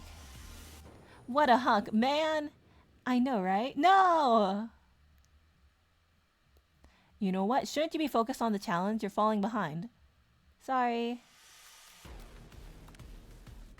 Oh my gosh. What does that have to do with crafting spectacular fried chicken and delicate baked biscuits? There wasn't even an option. I quickly read those. There wasn't an option for, like, you know, biscuits or desserts. Woof woof. You're really struggling to keep up. At the next station over, Ashley has already begun plating elements of her dish. It's colorful and complex. To make up time, you toss your biscuit dough into a stand mixer. As you do, the crowd gasps. Yikes. Zip? What happened? I know you love nothing more than seeing a fellow appliance utilized in a kitchen battle, but sometimes that means sacrificing the personal touch. Whirl. You might not have any hands, but Amy does, and a good chef needs to be touching the dough to know when it's properly mixed. There's an easy way and a hard way. You don't get far by going the easy way. Oh no. Oh frick, am I gonna get injured? When you hear everyone talking, you realize how serious your error was. You immediately shove your hand into the mixer to rescue your dough before it's overmixed. Amy, no! But you're not fast enough, and your hands get stuck. It's immediately crushed by quickly spinning beaters. There's no way you'll be able to use that hand for the rest of the match. Colonel Sanders shakes his head in shame. I'm sorry for disappointing you. What you often find is that the easy way can turn out much, much more difficult. I failed that. Everyone, stop what you're doing now. The battle is over. It can't be. I was so close to finishing my dish. Sweetheart, look at your hand. You simply can't go on. It's literally crushed. Aw, that's too bad. And here I am with a completed dish ready to serve. Surely that makes me the winner by default.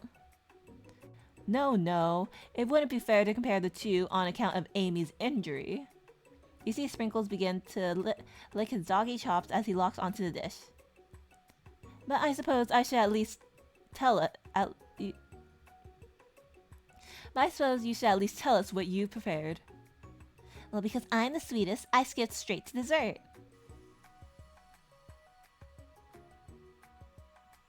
I'm screwed. That looks like a perfect dish.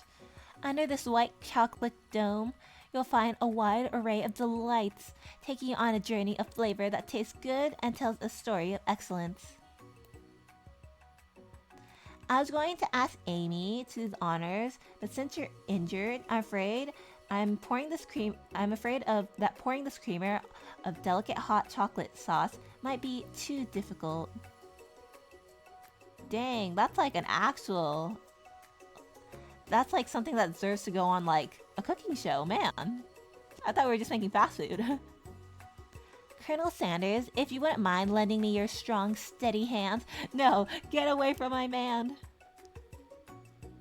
I'll get you, Colonel. Colonel Sanders pours the hot chocolate sauce on top of the dome, causing it to melt away, revealing the ingredients hidden within. Is that honeycomb? Wait, inside you'll find a delicate fried cheese croquette, atop a slice of honeycomb, ice cream two ways, tender nougat, and pearls of blueberry gelée. Guys, I don't care what it doesn't matter what I would have made. I feel like I would have been screwed either way.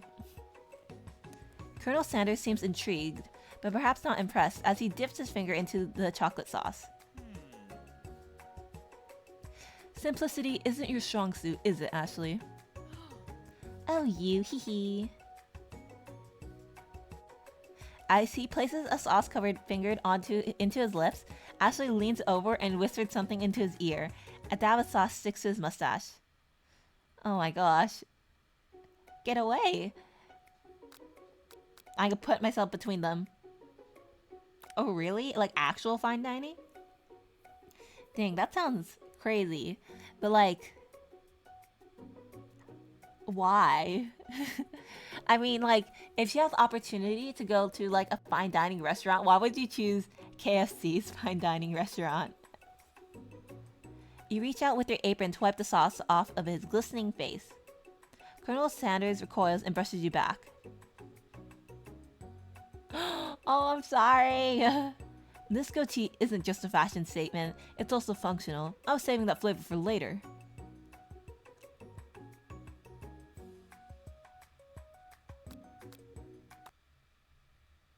Guys, does that mean I've been like miraculously like dodging all like the red flags? Like, you know, the bad endings? Oh my gosh. Dang. Colonel, no. Oh wait, let me just skip. Oh. Oh man, I had to start all over? Frick. Okay, let's go. I know all the answers. C.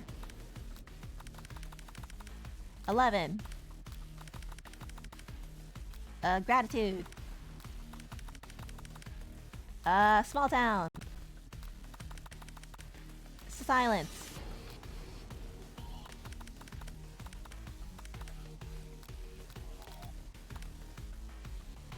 There was no good answers on that.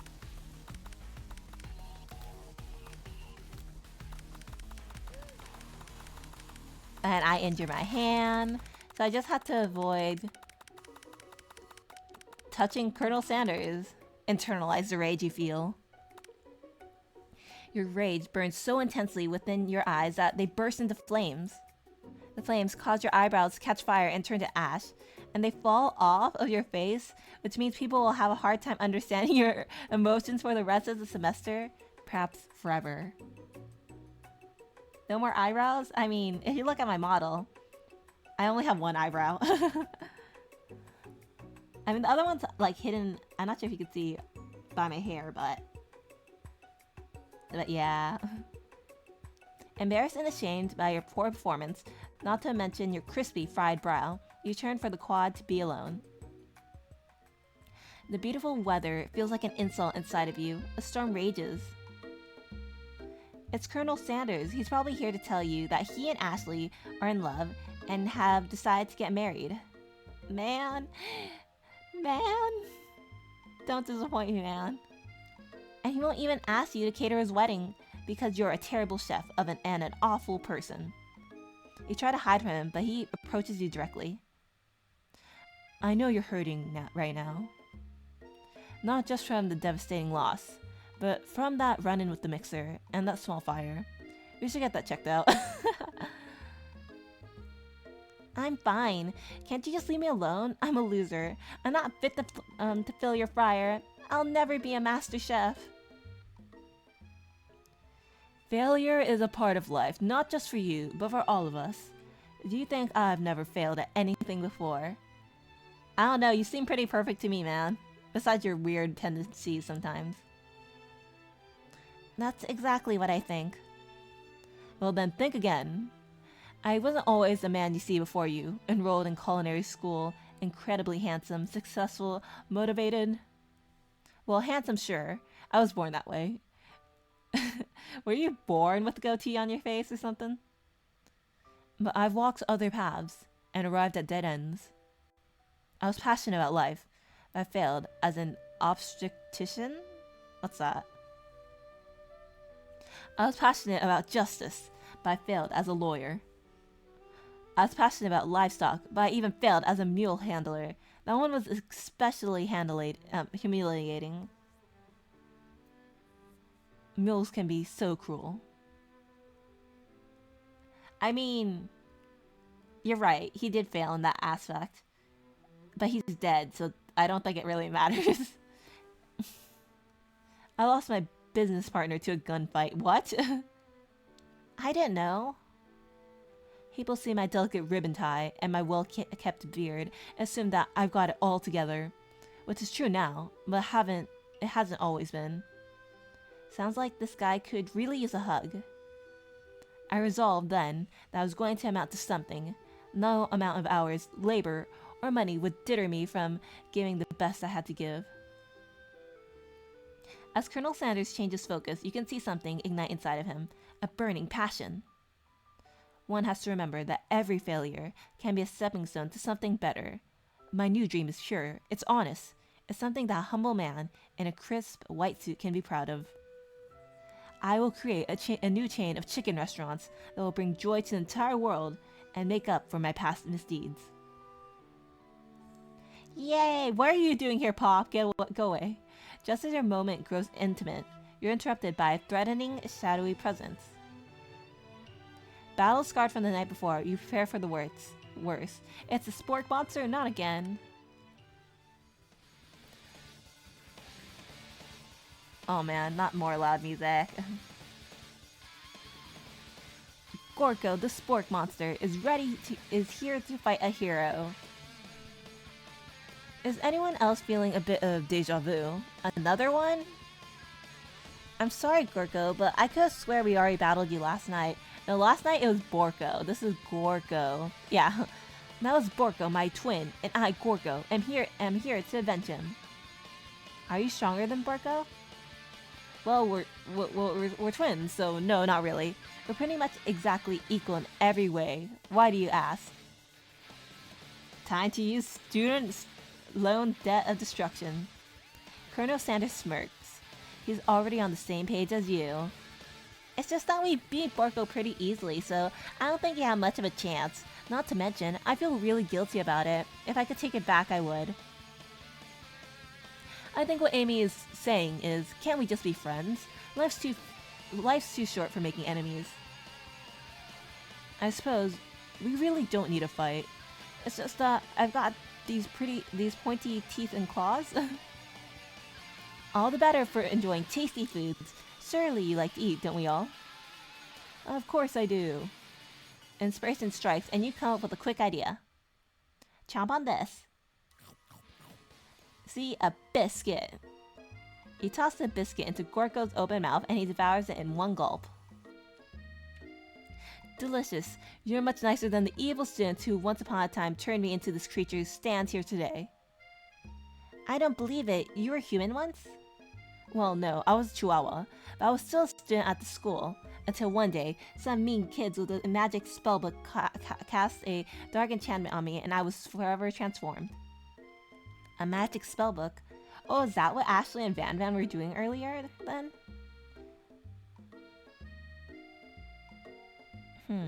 Precisely. Borko used to have a copy, but somewhere along the way I've lost it. If you find such a book, I beg of you, respect it. You're a powerful chef, and shouldn't rely on such dark and evil magic. No, you should be protecting the innocent from those who would cheat them through sorcery and guile. If you need me, don't fear. I will be there. Well, now we have a little monster. I mean, a big monster on our side. It sounds like there are some bad cooks in the kitchen of life. Amy, together, I'm sure we can defeat them. Come back to my hideaway and we can discuss. He's inviting me to his home? A personal invite? You can't imagine what Colonel Sanders' home must be like, but it sounds like you're about to find out. Oh. How nice. Is that an urn? Oh. Stepping inside Sanders' home, surrounded by his things, you start to feel a special bond with him. I know, we're already in the home phase. Like, first time, he hands me his handkerchief. Second time, we get partnered to be in a food battle. Now, we're at his home. It looks like you live such an exciting life, Colonel Sanders. Every day can be an adventure if you approach it with the right attitude. Long ago, I made the decision to never stop searching, never stop working, and never stop imagining. Have you been working on any new recipes of your own lately? I'm always excited to talk about food with another ambitious chef. Well, there is something. It's just a side dish that I've been tinkering with, trying to find the right balance of flavors and textures. I'm not sure I've nailed it yet, but I'm close. Colonel Sanders' eyes perk up as he starts to wonder what dish you might be describing. It's meant to be paired with something spicy or something crispy. Perhaps both? Okay, side dish. What other side dishes does KFC have? I know they have the coleslaw. I think they also have mac and cheese. Now, you got him right where you want him. Should you reveal your new creation to him or keep it a secret just for you? I mean... Colonel, I'm gonna reveal something very personal, and you can't tell anyone about it, okay? This is my feelings. You decide that you're as ready as you'll ever be to share your original cooking with Colonel Sanders. Before you can talk yourself out of it, you decide to dive in head first. You reach into your lunch bag for a special dish that you've been keeping on ice all day. I present you my original coleslaw. The shredded cabbage dish glistens in the light of Colonel Sanders' Lux hideaway.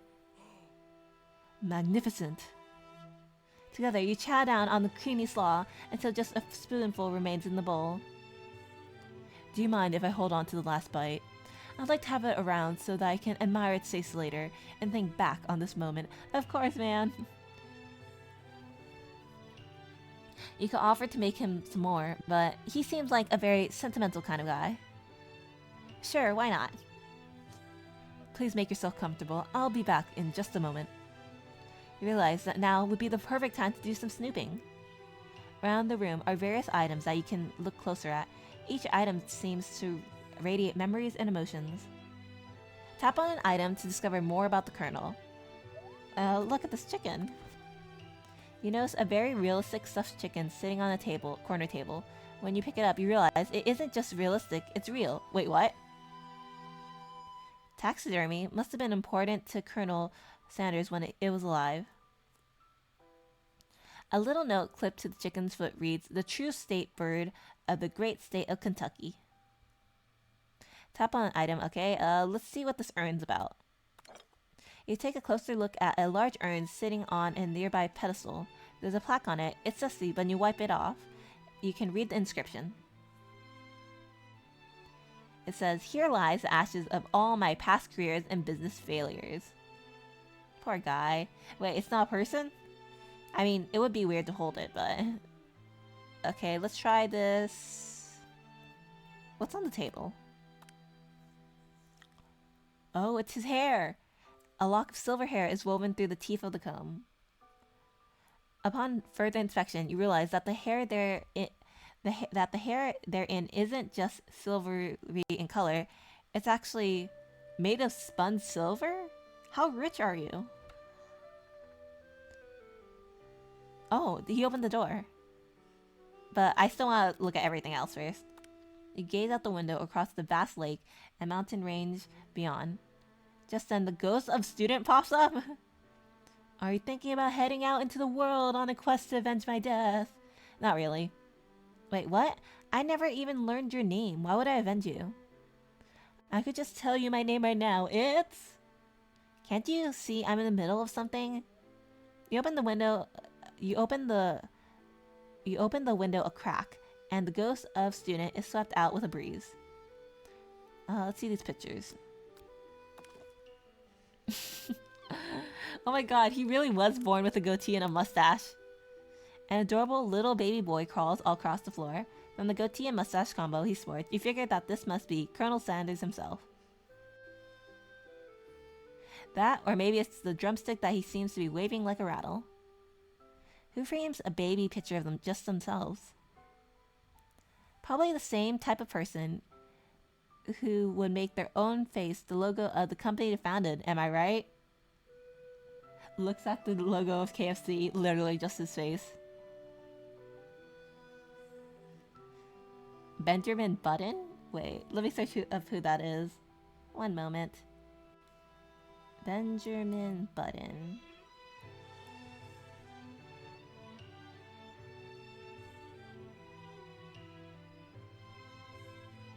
Oh wait, I can kind of see it. Frick. No one should live like that. I mean, yeah, it's like the hair, the glasses. I mean, if I'm looking at the correct photo...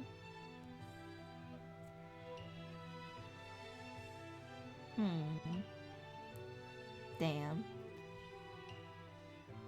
Oh, I'm sorry. Sorry. I'm not really a movie watcher.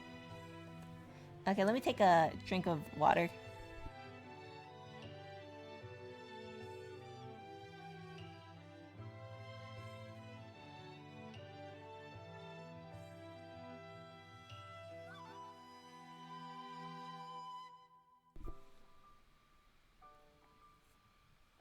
Okay, let's see the other photos.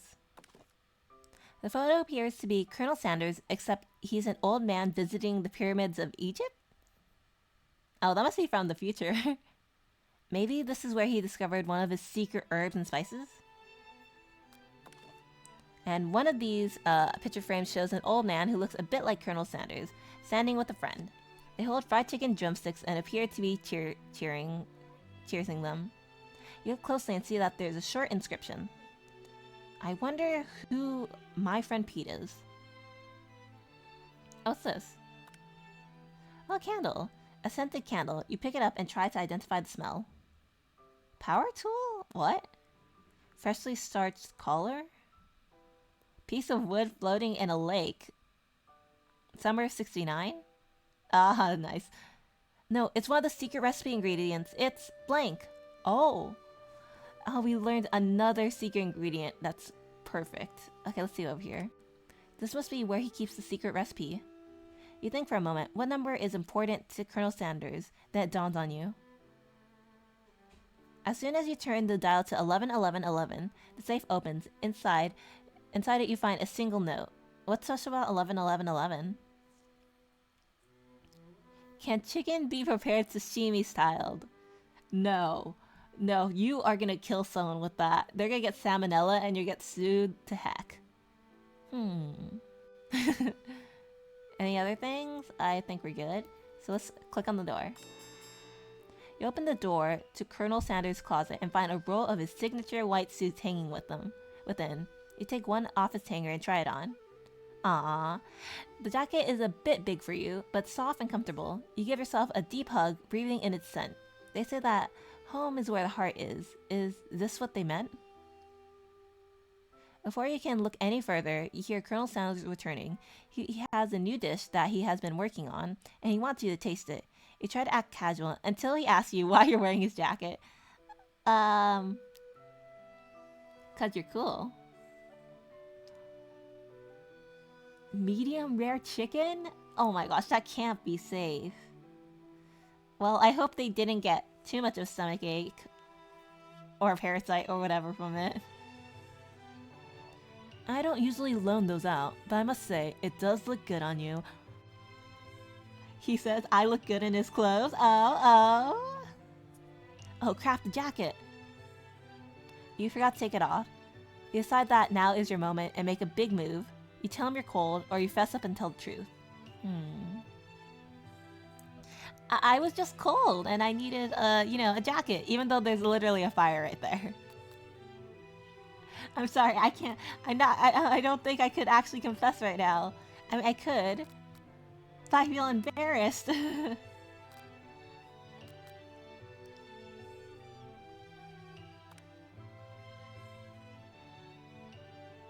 Let's see.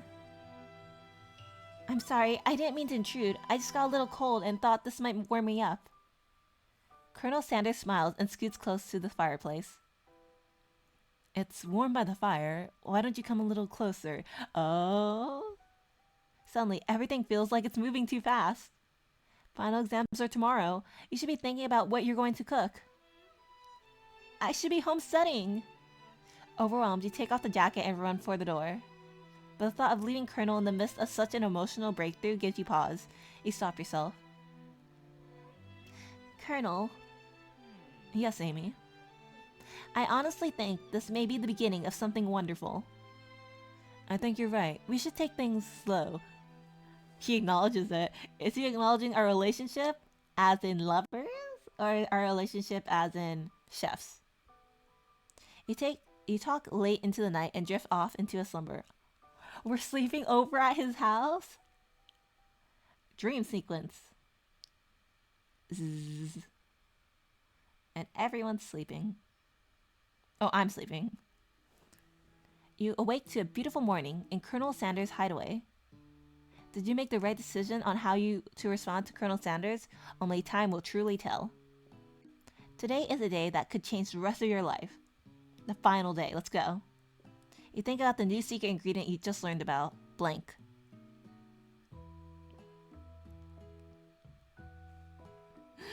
Oh man. I wonder, does he like me because we're chefs? Or because he actually likes me? I hope it's for true love.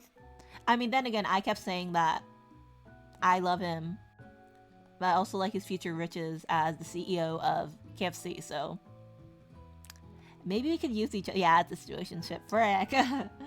Man. In some jurisdictions, blank isn't even legal, but if the recipe is a secret, how will they know? Oh my gosh, wait, are you putting like drugs in it also? Your thoughts are interrupted when Colonel Sanders emerges into the room. He's holding a gorgeously plated breakfast, and your mouth waters at the sight of it. Breakfast in bed? Or at least on the floor, or whatever I'm sleeping on. Here's a simple breakfast I just whipped up. It's the perfect meal. It's meticulous. We have chicken. We have a biscuit. And butter. And it's like hot because it's like he just made it. You taste Colonel Sanders' food, and it takes you on a journey. When you return, he's waiting to ask you an important question. So, would you say that we're the perfect match? How presumptuous. My cuisine and your taste buds. That's it. That is. Aw, man. Such confidence, such grace, could be the world's greatest gift to cookery? Yeah, sure, let's flatter him a bit. You know, I think we might make a great team. A single tear begins to pool in the corner of his eye as he gazes out the window. And with the right business partner, I know I can't fail. Business partner? Could he be talking to you? Could we... It's all happening so quickly. Just a business partner? Frick. Overcome with emotion and confused by your feelings, you're on the verge of tears. Unable to speak, the only answer you can find is to run out the door and get home. There's still only one more day of school after all. The University of Cooking School Academy for Learning waits for no one. You get home to find something very special. Your best friend is there waiting for you. How'd you get in my house? Where have you been? Because I had one heck of a night. I've been desperate to talk to you about it, but I couldn't find you. I got worried that something had happened to you. It's okay, I was just... But now that it turns out you're fine, I can get you up to speed on the saga of Miriam. It's gonna be about your love life with Clank, isn't it? Sure, but why don't you let me talk? You will not believe what happened to me after school yesterday. I went on a date. I think I could believe that. Since I've been partnering up with Clank, he asked me to go out with him. Good for you, man. Of course, I told him, you better keep your dials turned to polite and respectful. I'm not that kind of girl. But he was just interested in spending some one-on-one time together and getting to know me. So I said, yeah, sure. I can get to know the little metallic guy. Long story short, he took me skydiving with his friends, but things quickly spiraled out of control. I mean, I can see. Things that bulky don't usually, skydive. Did you just say skydiving as if that's a typical first date to go on with a talking pressure cooker? And now, I'm not sure where we stand. I wouldn't know where I stood either.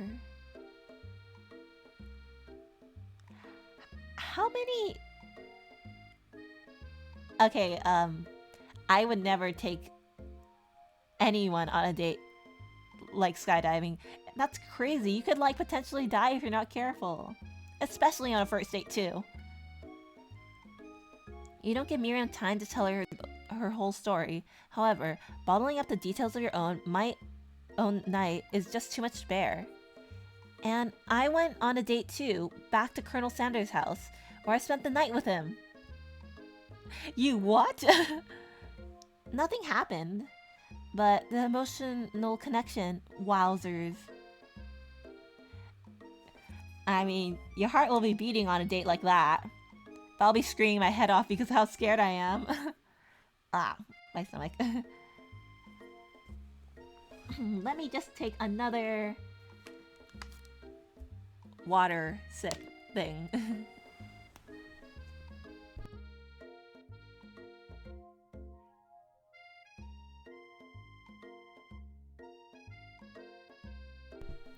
Honestly, all this food talk is making me hungry. I can't wait after stream to actually eat. I mean, I ate something for breakfast, but... I mean... Or is it brunch? I kinda ate early. Now I want... Oh my gosh, wait, I think it's working. I want to eat chicken now. Fried chicken. Good thing there's a Popeyes near me so I could go eat that. Nah. There's not one near my house, so... We make do as we make do. They made me fall in love with the raw... I mean, how do I say this? They made me crave for fried chicken. And unfortunately, if I go to an actual KFC, I know very well I'm not gonna get a Colonel Sanders to come home with me. So Popeyes is like the best next thing. Nothing happened, but the emotional connections, wowzers. Miriam tells you to move on from the whole Colonel Sanders obsession and focus on school. If being obsessed with Colonel Sanders is wrong, you don't want to be right. Oh my gosh, I just noticed this box. It's like the color scheme of KFC.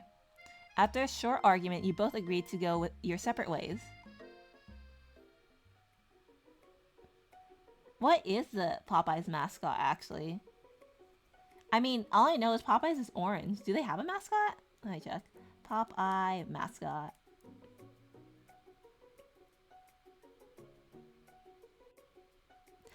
I don't see it. All I can see on when I type in Popeye's mascot is like, you know, Popeye from the Popeye what's called character that eats spinach. When you arrive at school, you encounter your rivals in the quad. You can tell from a distance that they're picking on Pop, though he himself might not quite grasp that fact. Because, you know, he's Pop. What's a swirly? It sounds delicious. Oh, it's great. I'll order you up one right away. I have my swirly with sprinkles, please. Hee hee. Sprinkles is a dog and a treat. You can get your swirly dipped too. Sorry, I just changed the audio a bit. Okay. You can get your swirly dipped too. Why don't you pick on someone your own size? Because I'm literally the biggest person at the school. That is so true. There is that horse that Colonel Sanders rides to school, but who would dare pick on such a gentle and beautiful creature? Oh, thank you, Barry. Honestly, how do I say? I am having a blast dating, or at least attempting to date Colonel Sanders. It's so funny. It's like a dating sim on crack. But thank you so much for the encouragement. I hope you have a nice day. You got some nerve, Amy, suggesting I pick on a defenseless horse. Now you're twisting my words. I won't have that. You clench your fist, but the injury from yesterday's mixer accident makes you wince in pain. Oh yeah, I just injured my hand. I forgot that. Doesn't look like you can go on cooking like that. Might as well just give up. I'll never give up, ever. Colonel Sanders arrives just as it appears things are close to boiling over. A natural, intuitive person, he senses that something has been going on. Is everyone excited for the final day of school? Amy, how's that hand feeling? I'm sure you'll be back in fighting form by this afternoon. I injured my hand. I don't think I'm in fighting form at all.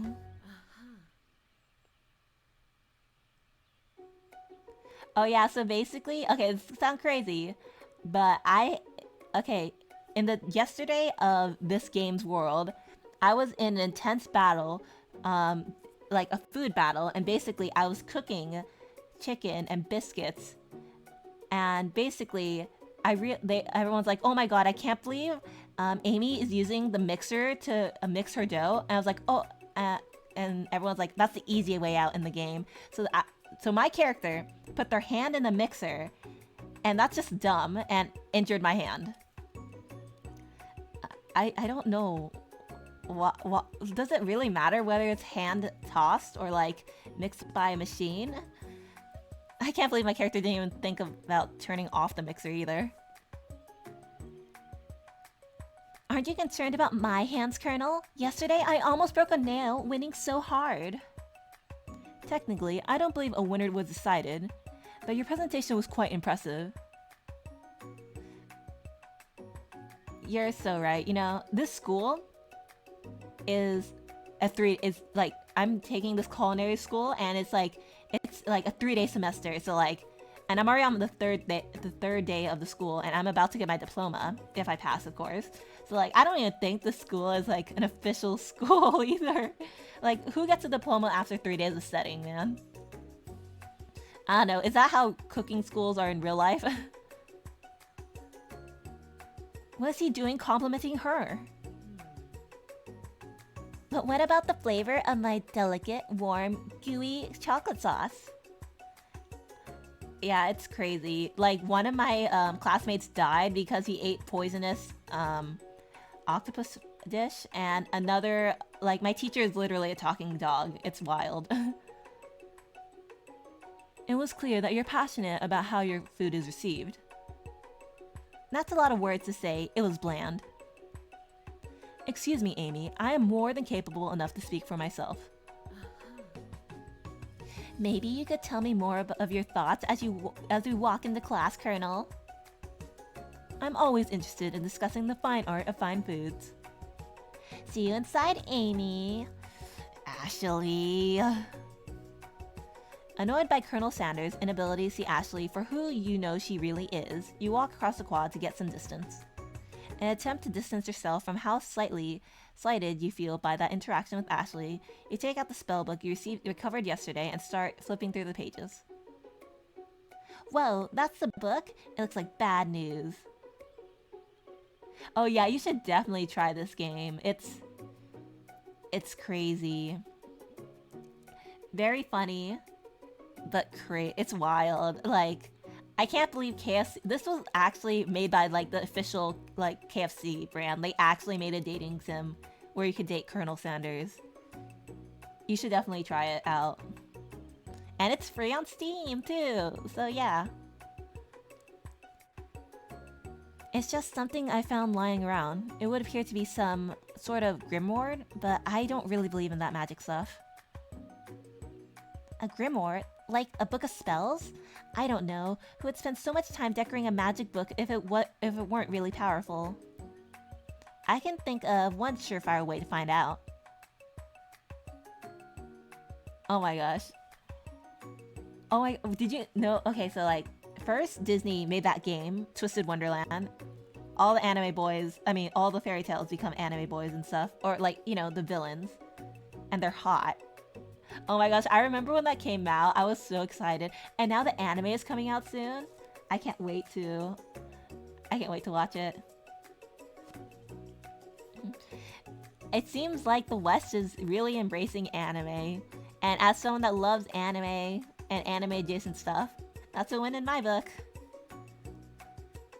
You open to a page covered with arcane warnings. Cast only in case of extreme emergencies, it says around the edges of the page. Oh my gosh.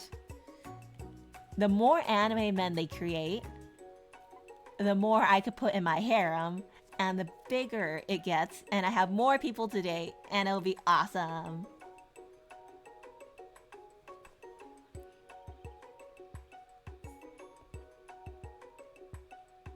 Yeah, I mean, I just love it. Oh no, it's been a while since I last played it. Like, when I played it, I was playing it when it was like in the JP version, so like, I watched like, I watched someone like do a let's play of it when it was like, they were translating it from Japanese, and I was so excited when it was finally, you know, ported over to the English version. But like, some of these translations are like, how do I say? It's not bad, but then it's kind of cringe though. Like, for example, like when Malleus is called like Sunotaro, and like you think, oh, that's totally a normal name because like that's a Japanese name, sounds normal to me. And then they in the English they bring it over as Hornton, and I'm like, yeah, that's cringe. But I get they're trying to convey that feeling. Harem, the more guy, like, how do I say this? I am slowly collecting anime guys and dating each and every one, and the more people I date, the more they become part of my list of dating people. So like, I just have so many 2D boyfriends. And yes, I guess that is a harem. Is it legal? No, probably not. But then again, they're all anime, so...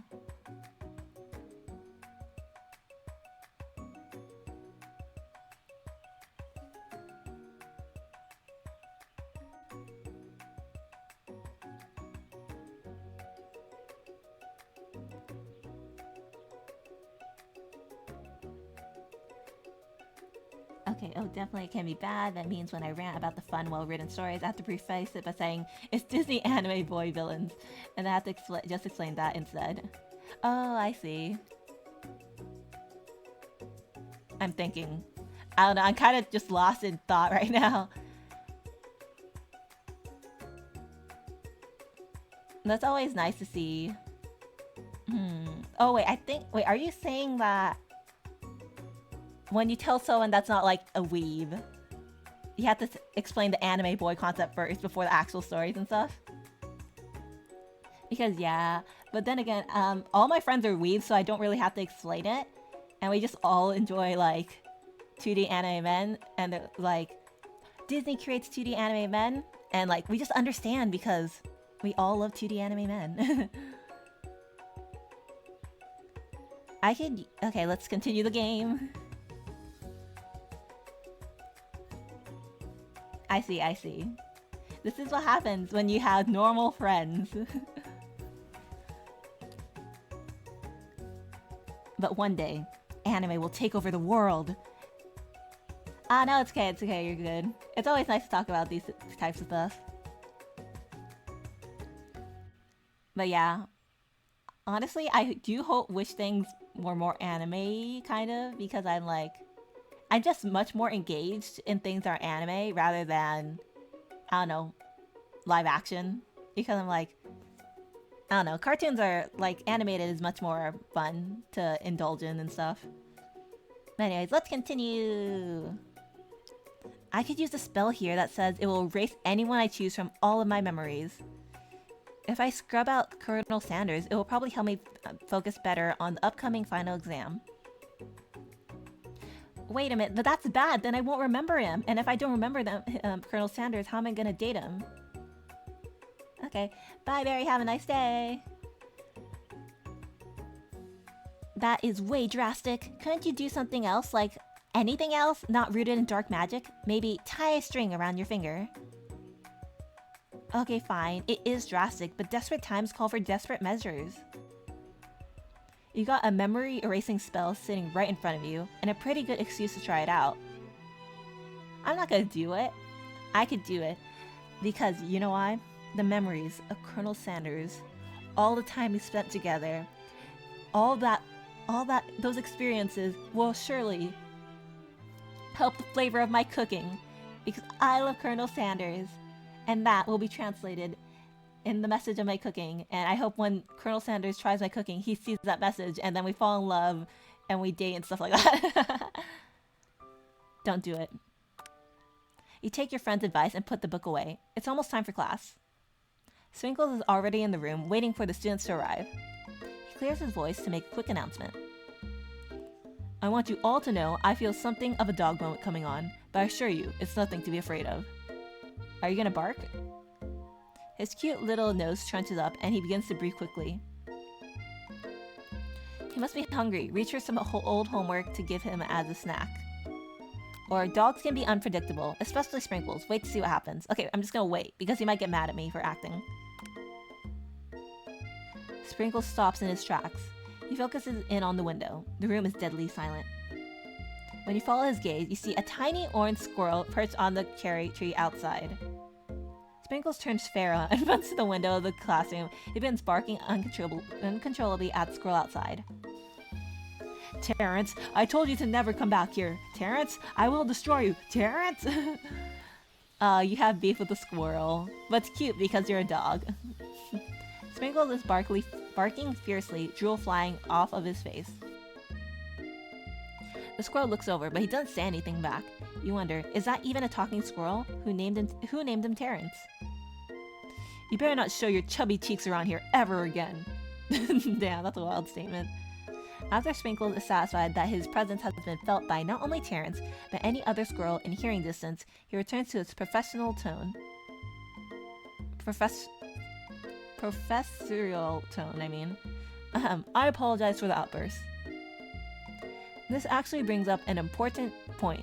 Thank you, Amy, for reminding me to dole out this indispensable bit of wisdom. You see, before he can go any further, Miriam's love drama spills over into the class. Sprinkles is interrupted by whirls and sparks coming from the back of the room. Oh no, is a robot or like the deep fryer about to explode? I told you to save it for after class. Buzz, buzz. You think I want to be thrown from a plane strapped to a stranger? Miriam and Clank appear to be arguing, but you still haven't learned to speak Clank's language of mechanical noises. Whirl. But no, you have to show off to your cool kid friends, Jeff and Joan, J&J forever. Watch us form a triangle in midair as we descend. Triangles are the strongest shape, don't you know? Buzz buzz. Well, yeah, well, that doesn't make it a great date. Beep, whirl. Then take Jeff and Joan with you. You can all hold hands as you pedal down the mountain or off a cliff for all I care. Sad Beep. Aww. Clank begins to shudder. Steam pours out of the gaps in his panels, and then a loud ding stops him in his track. Oh, did you finish cooking something? Oh. Did you just die? Beep buzz. No amount of seasoning is going to make me want to eat that, Clank. Whose shoe is that? Clank burps out a completely deep-fried sneaker. Considering that he himself has wheels, not feet, it's not entirely clear where it came from. In terms of deep-fried footwear, I guess it's okay. Clank slowly rolls out of the room to be alone with his shoe. Everyone tries to pretend like they didn't see that entire thing go down. Nothing like a loud but a public breakup to cast a pale over the final day of school. Well, that was unfortunate. But we mustn't be distracted from what lies ahead. The final competition, showdown, challenge, exam. I'm still working on the title, but I think you get it. Test time approaches. See you all in the arena. Okay, the final battle. I'm gonna beat Ashley and win Colonel's heart. Before you can think about your upcoming competition, there's a very beautiful soul nearby in need of a pep talk. Hey, Miriam, are you okay? Okay, I'm so mad I could smash a tiny mug, spilling several droplets of hot cocoa all over the floor. How could he embarrass me in class like that in front of everyone? Her tiny cocoa is a delicious treasure, so you know that this breakup is no joke. Even if the source of her frustration is such a silly boy. I know that you know this, but I'm gonna say out loud, you don't need anyone. Me and you, we're gonna cruise through this final test and hit carpool lane to Success City. Miriam brightens up, imagining the wind rushing through her short bangs, but she hesitates to embrace the feeling all the way. You're not going to saddle up on Colonel Sanders' stallion and ride off into the sunset without me? Of course not. Well, maybe sort of. But I'm sure there's a pony out there with your name on it and a ranch big enough for both of us and whoever else we want to bring along. If it's not Pop or Clank, or anyone else you met today, tomorrow, or this whole year, so what? You're a special person who shouldn't settle for the first someone to show a little interest anyhow. Miriam gives you a big hug and wipes the tears from her cheeks. I should really review my menu for today. I'm gonna make a very special soup. And I bet that Professor Dog is gonna love it up. While you're pep-talking Miriam, you completely missed lunch, but that's okay, because you had a better idea on how to spend the time before your exam. You decide to head to the arena early to practice a dish. This is it, the location of your final challenge, a test of will, a test of courage, a test of talent. And a chance to beat the pants off of Van Van, the supposed Van Man, and its eviler counterpart, Ashley. As planned, you begin to run through a quick test of a recipe you've been working on, Amy's famous chicken pot pie. After practicing for months, making this dish comes second nature to you, and you're able to quickly get a fresh pot pie in the oven as soon as you do. Your cram session is interrupted by Colonel Sanders. No, Colonel Sanders, put the petals away. Don't let it get on the food. Amy, what are you doing here? There's still time before the exam. Oh, just taking it all in. I'm big in visualizing success.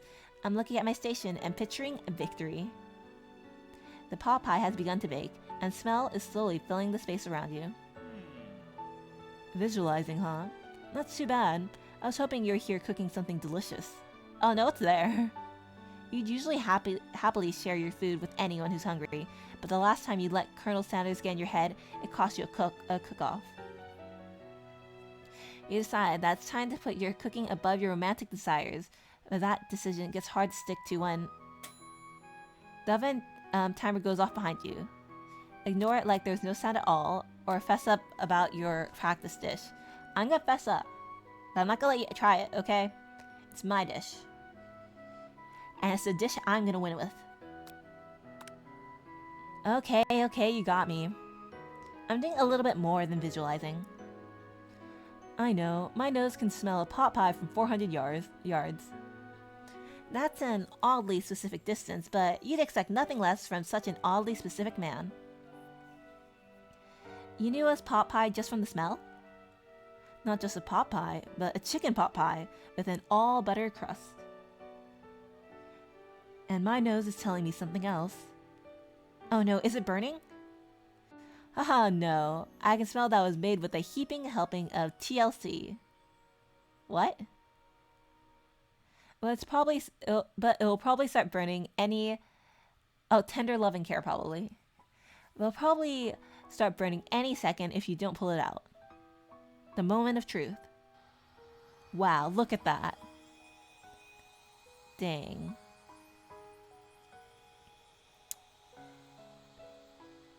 Man, I could really go for some chicken. It's the best It's the best pot pie I've ever tasted. I've always loved country cooking, and I could eat this all day. There's no time left. The final showdown is about to begin. Sparkly Sprinkles lays down the ground rules. There are no rules, that is, except to cook with everything you got. You step up for the cook-off of a lifetime. You decide that mac and cheese plus the pot pie you've been practicing are just the dishes they'll push you over the edge to victory. Meanwhile, both Van Van and Ashley are prepping wildly elaborate dishes per their usual over-the-top selves. Miriam has her giant magnifying glass and several sets of tweezers. She's definitely prepared to go big, going small. Colonel Sanders seems to be harnessing his 11 herbs and spices, but he's trying to find a way to improve on something perfect, his original recipe. Oh my god, they even have like a little trademark symbol. Fried chicken. The intensity in the room starts at a full 10 out of 10 with a frenzy of action. Everyone's calling out really cool, specific cooking moves as they prepare the food. Wow, this is getting serious. Colonel Sanders batters his chicken as it levitates through the air. Egg wash. Miriam furiously injects ingredients into itty-bitty pot of broth. Best friend batter blaster! Ambassador Blaster! Van flexes his pectorals as he chops open a sea urchin. Ooh, they're going with uni. Let's rock and roid. Ashley scoops her pastries off the tray with lightning speed. Shallow personality spatula! Oh my gosh. Even Clank gets in on it too. 5 dial, pressure point, chicken cooking technique. Wait, when did Clank learn to speak English? It's the singularity, as was foretold. We mustn't let it happen, or the appliances uprising will take us all. Self-destruct. Van quickly unplugs Clank and rolls him out the back door out of the arena. Was Clank gonna kill us all? As you frantically prepare your dish, you notice Ashley has her spell book out. Is she going to use some dark magic to turn the tide? You've got a book of your own, and you're desperate not to see her win another battle. Should you take this opportunity to fight magic with magic, even if it's almost certainly evil magic? Of course not. Because, I'm sure, everyone knows the most powerful thing to defeat evil is the love. And my love, Colonel Sanders, is gonna be able to break through anything Ashley could do. Who needs magic when you got passion? I'm going to do it the hard way. Colonel Sanders sees that you've chosen to win on your own terms, and he gives you a subtle wink from across the room. Let's go! Oh my gosh, he's cheering me on! I believe in you, Amy. Miriam notices too. And I've always believed in you, Amy, since you were little kids, because I'm your best friend forever. You turn to notice that Miriam is at your station cheering for you. Miriam, what about your dish? If you're here cheering, who is cooking? Tiny food, short cook time. I'm actually already done, so I thought I'd help you. Oh, that's sweet, but... Miriam tosses a hand... Oh no. Don't toss in the Eye of Newt. Please. Don't toss in the Eye of Newt. Miriam tosses a handful of spices directly into your boiling noodles. It's the secret ingredient! However, she doesn't know that you lied and the ingredient was made up. And where in the world did she get an I am Newt from? Oh no! The boiling pot explodes, sending Miriam flying backwards. The watery noodle begins to swirl in the air, bubbling it up into a dark cloud that thickens and congeals before your very eyes. You made another monster. It is I, Steve, the spork monster. Steve, what happened? Wait, what happened to Gorgo? You're not here to battle me, are you? We spork monsters are many. I think Gorgo had the day off, but you have conjured Steve, and I hate to battle, so I'd say you're doing pretty alright. Oh hey, you're in the middle of a cooking competition? I love the stuff. It's better than TV. You crazy kids and your culinary skills really impress me. Mind if I hang out? I'm sorry, Steve, but I'm kind of in the middle of something. Do you mind? Steve, the spork monster, noticed that you got the grimoire stashed beneath your cooking station. Uh-oh. I see what you're up to. Crisscross some magical items and accidentally summoned me, huh? Ha, yeah, you guessed it. Sort of. If you're here, would you mind tossing some fresh noodles in a pot of salted water? I'd love to. I always wanted to be a top chef, actually. You know, when I was just a little spork pup, back in the old country. Oh my gosh. No, I'm sorry, Steve. We don't have time for your backstory right now. You can feel Spork Monster winding up to tell a very long and involved story. You don't know exactly where they came from, but it seems like it was probably lonely there. Actually, you know what? Maybe you should watch from the stands. I really need to focus on this competition. Oh my god, he's crying! No! I understand. It's kind of like that time in monster school that I fell asleep during some scare tactics class, and when I woke up. He tossed a serious stare at Steve, and he takes the hint. Oh, I'm sorry, Steve. Never mind, I'll tell you later. Good luck. Having suffered this huge setback, you don't know how you could ever win. You summon extra power from deep down within yourself or give up and drop out of culinary school. Well, guys, since we are very, very far behind, it's time to give up. I give up on Colonel Sanders. It's time to give up everything. I'm not going to get my money. I'm just give up my dreams of being a chef. No, of course we have summoned the extra power from within us. I can do this. I have what it takes. I came here to win. What? Your hair turns mac and cheese orange as culinary energy flows through your body. Are we turning Super Saiyan? My heart is pure. My hands are steady. My taste buds have been preparing their entire lives for... Yes, Amy, you are the chosen one. You will avenge me. Go away, ghost. The power you've been summoning immediately fades back out. You interrupted my inspiring monologue. Sorry. My heart is pure. My hands are steady. My taste buds have been preparing their entire lives for this moment. I will show the world my cookery. I could float? You begin to levitate off of the ground. Energy courses through your body. You know that with this power, you can do anything. Except turn back time, which would be super useful because while you were powering up your chicken pot pie, overcooked in the oven and can't be served? Oh man. Dang, this is some epic music. Okay. But don't worry, dear Amy, you may have suffered some setbacks, but all is not lost. Impressed with your fortitude, Colonel Sanders decides that you have earned this support. Oh my gosh, the final battle. Yeah, the pot pie is down. We can't serve it. We overcooked it. Welcome in, Aloha Gator. I've been watching you today. I know, right? Honestly, whoever thought of making a KFC dating sim where you battle to cook to essentially, not to the death. I mean, someone did die during the cook-off because they ate, you know, a bad meal. But like an intense battle. I've been watching you all day. I've been watching you today, and I must say, I'm truly impressed. You've been thinking on your feet and rolling with the punches. He steps up to your station and stands right beside you. I'm here to help. Let's go. Oh my gosh, the support of my man. All you managed to make is mac and cheese, and time is almost up, so you're going to need it. But Colonel Sanders, what about the test? What will happen to you? What about the rules? Following the rules had never been my thing. I follow my heart. What a guy. Colonel Sanders unfolds a delicate white towel to reveal the most delicious fried chicken tenders you ever laid your eyes on. And besides, sometimes unexpected combinations can have surprising effects that surpass their individual efforts. Are you suggesting if we combine forces, we can form the perfect food union? Time's up, students. With time expiring, it's the moment everyone has been waiting for.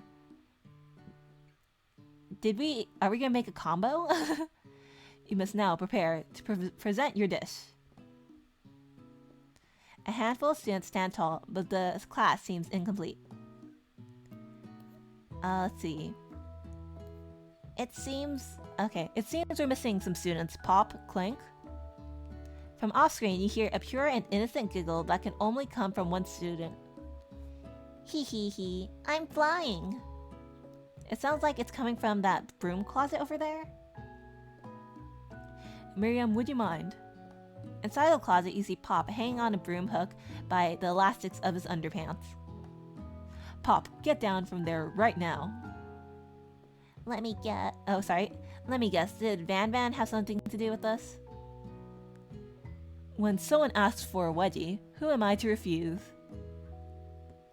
I thought a wedgie was a salad. It looks like Pop is eliminated from the challenge, seeing how he didn't cook anything. I can't feel my legs. May I be excused? Sure, Pop, sure. Sure. You kids and your pranks. It's not the worst prank in the UCSAL history, but it's not exactly yearbook material. Wait a second. Pranks? Pranks. Clank, where did that pressure cooker roll off to? Oh wait, we unplugged him earlier. Or he got unplugged. You wait to hear a signature whirl, beep, and other onomatopoeia, but there's nothing. Somehow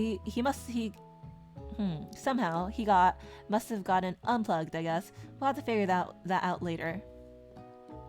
That leaves only 4 remaining students. Please collect your final projects.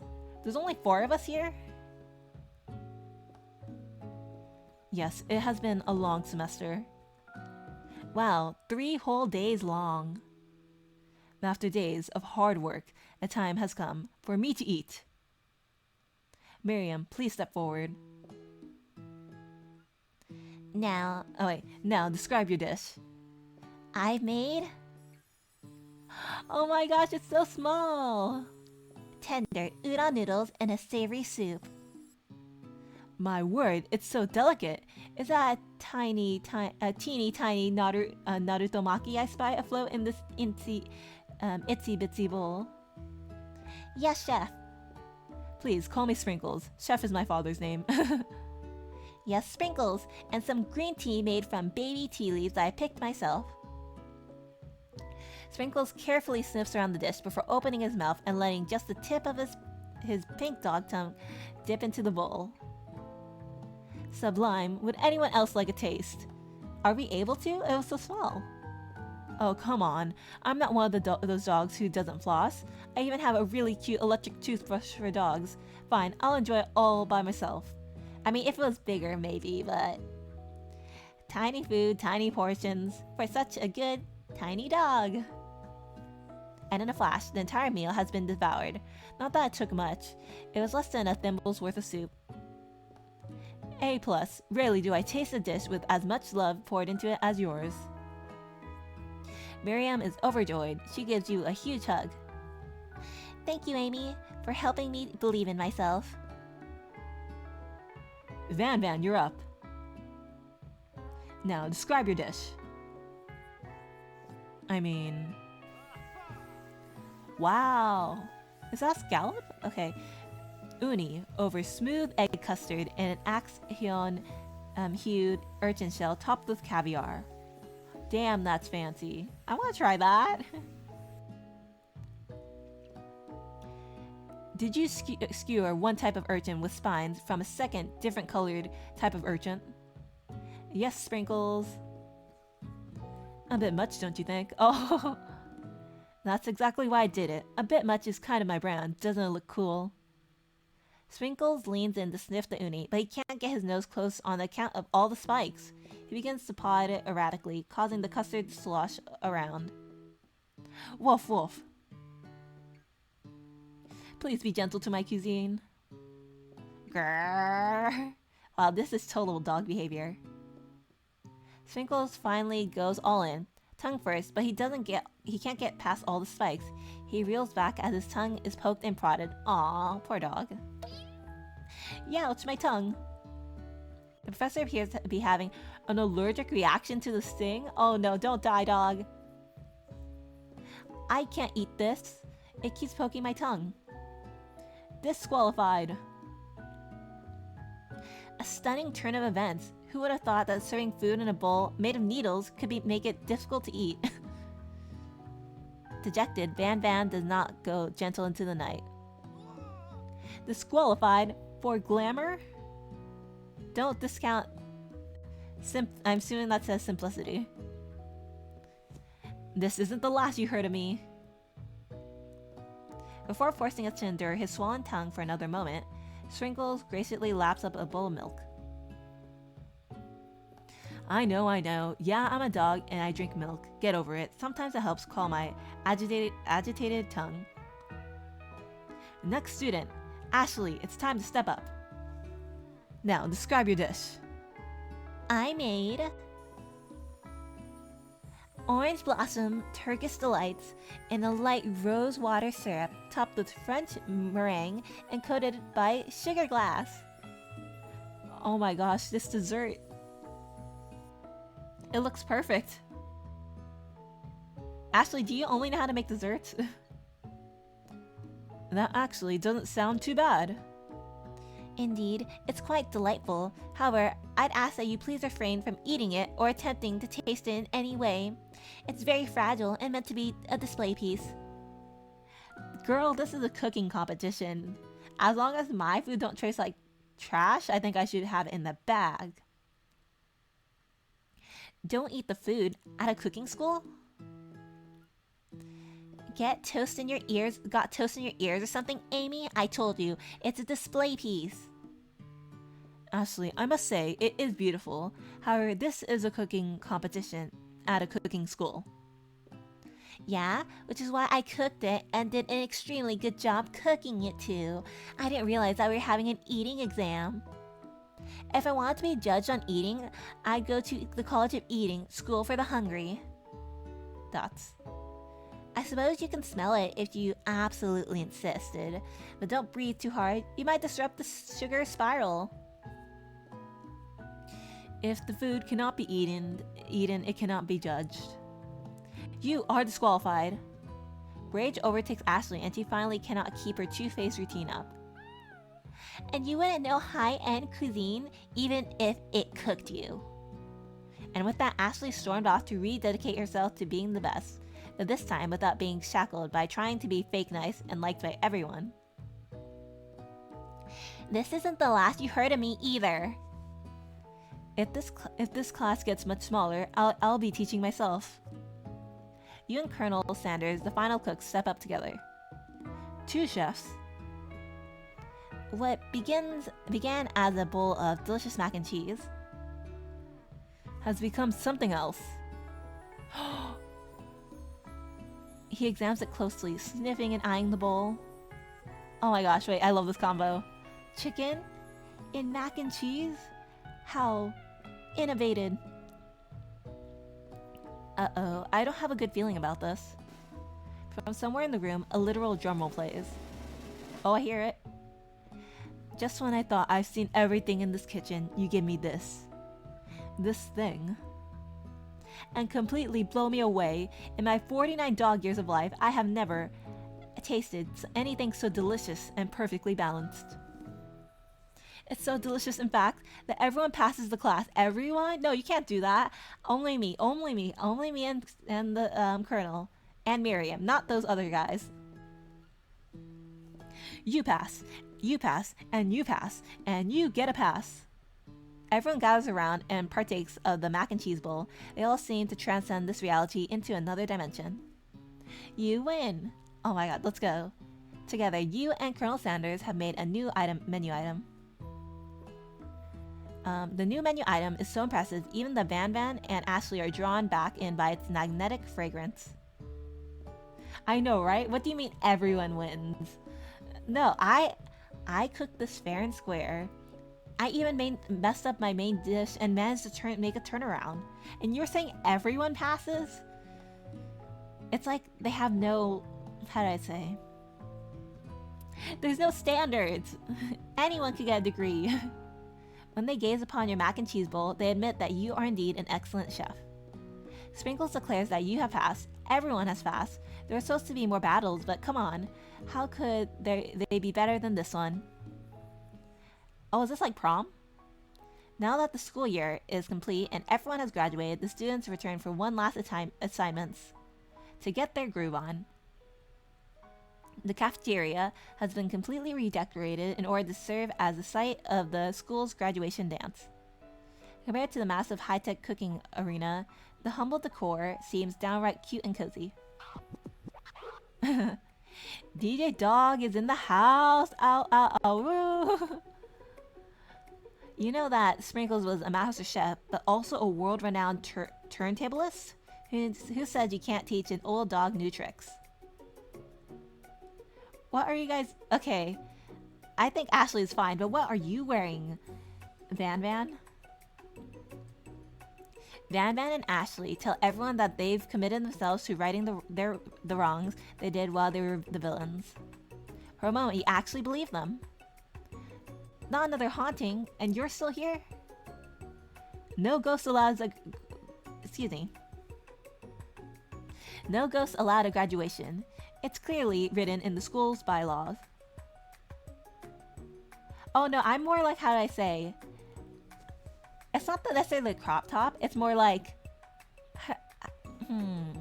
It's athletic wear. I'm thinking when you want to get your groove on into like a prom or like graduation dance, you want to be a tad bit more formal. Or like... how do I say? That's not bad. It's just something I didn't expect. Let's see. Because like that kind of stuff is like something you would wear more at the gym rather than a dance-off. Okay, we got that one. You weren't actually dead? You survived the octopus dish? I was never actually a ghost. It was all a trick to get you to finally notice me. Oh, how amusing. And now that everyone is together... It's a spork monster. He has totally mellowed out. Everyone, the spork monster is no more. From here out, I prefer that everyone refer to me by my new name, Party Monster. Oh, good for you, man. The students tried to finish what he had said, but everyone is too wrapped up talking to Spork. Sorry, Party Monster. Dejected, student walks off. Maybe things didn't work out for Miriam romantically, but she found the love in her cooking. And you know what?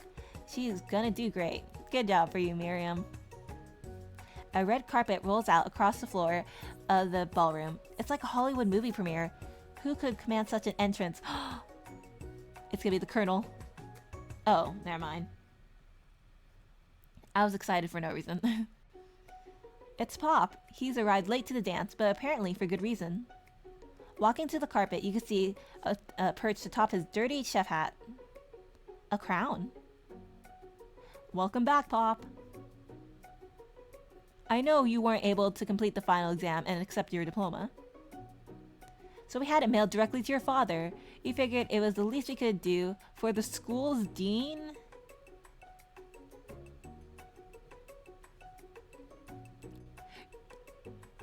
You're the dean? Oh, now I get it. Wait, what? Oh, wait, this is nepotism. And we got a new wing on the school, not to mention the honor of educating the son of the Chancellor of Suchanda, such and such. The music at the dance is interrupted by the sound of sparking and electrical hissing. It's Clank who has arrived late to the dance. Aww. Now that I have graduated, I can finally reveal my truth. Well, he's still doing the talking thing. I am Clank, and I am not of this earth. I am actually from a faraway planet in another dimension. What? I mean, I can believe that. Have you seen all the crazy things that happened here? I actually feel like I knew it this whole time. Now that I learned the ways of your kind, I must return. Miriam, will you come with me? Miriam, no! I don't know what to say. Besides, no, obviously. I know, right? Just not just any alien, a robotic alien. I may have just begun to learn who I really am. This isn't a time for me to devote my life to figuring out who you are, Clank. You're blown away by Miriam's maturity. It's pretty clear that she has managed to surpass you in that regard. I understand. Kind of. Humans are weird. A portal opens up and Clank disappears through it. Wow. Man. It's time. Finally, Colonel Sanders arrives. Howdy, classmates. And you two are also a bit underdressed, man. Where's your suit? Just like the first day you met him, he has come prepared to feed the entire class. However, it's not enough to just give them a bucket of chicken. This time, it's a full meal.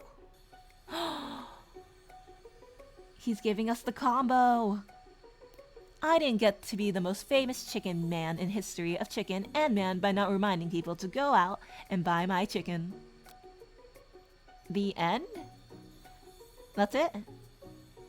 What? Oh wait. Oh you. I was like, where's the part where we see if our romancing worked? No, it's not the end. As everyone feasts on their delicious chicken dinner, Colonel Sanders finds you sitting on the edge of the dance floor. Amy, what are you doing sitting all alone? Oh, you know, just waiting for the right person to ask me to dance. I wonder, might you tell me, what are the qualities that you would expect to find in such a lucky person? It's $40? No wonder he didn't advertise the price. Wait, it's $40? Wait. Wait, it actually might be a good price. Wait, $40? I mean, $40 feeds a meal like of 10 people. Oh, actually, that's probably a good price. I don't know, inflation's making my head weird. That, like, prices aren't pricing anymore. Yeah, it's been a while. And, like, considering inflation and the economy at the moment, it probably costs a leg. Off the top of my head, oh, I don't know, a spicy musk, a tidy goatee, and a degree from the University of Cooking School, Academy for Learning, just to name a few. It truly is my lucky day. Would you dance with me? Oh my gosh, let's go! Yes, I would love to. As you glide across the dance floor, hand in hand with Colonel Sanders, the future stretches out in front of you. And once my 100th franchise is up and running, I'll be ready to take a day off, and I'll be so glad to spend it together with you, Amy. How sweet. We'll work together and play together. Colonel Sanders stops dead in his tracks. Oh? Work together? Well, I think this is something I'll just need to do by myself. But who will help you run your restaurants? I don't believe I need help. Besides, based on your time at school here, do you really think running restaurants is the best path forward? Are you rejecting me, Colonel? Oh, could it be you found a love connection but failed to earn Colonel Sanders' respect as a chef? Can you live with only half of him? Would you be able to endure sharing him with his other love, the life of an entrepreneur? I suppose I could enroll at pastry school. Oh, my dear Amy, I'm sure that you'll find your place eventually. No! Okay, so like, did I romance him? Yes. But I didn't earn his respect as a chef. And along the way, you'll have me by your side. The end. Ah, is that it?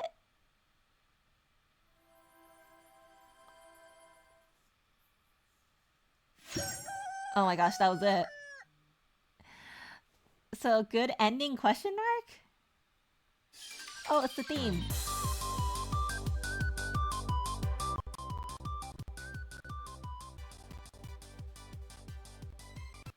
Oh my gosh, look at all these crazy images. Damn.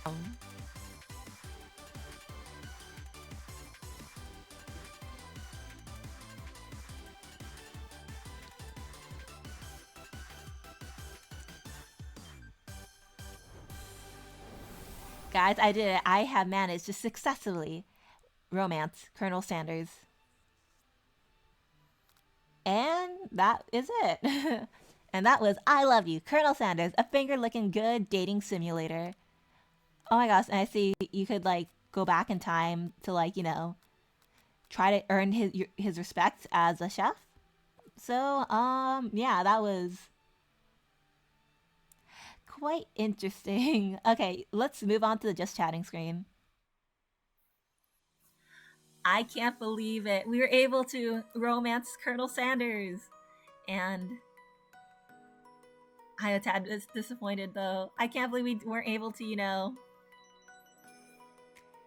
we weren't able to earn his respect as a chef. Colonel, I broke my hand for you. Wait, broke my hand? Wait, what's it called? I injured my hand for you. In those 3 days, you didn't see anything that was worth the respect as a chef? I can't believe it.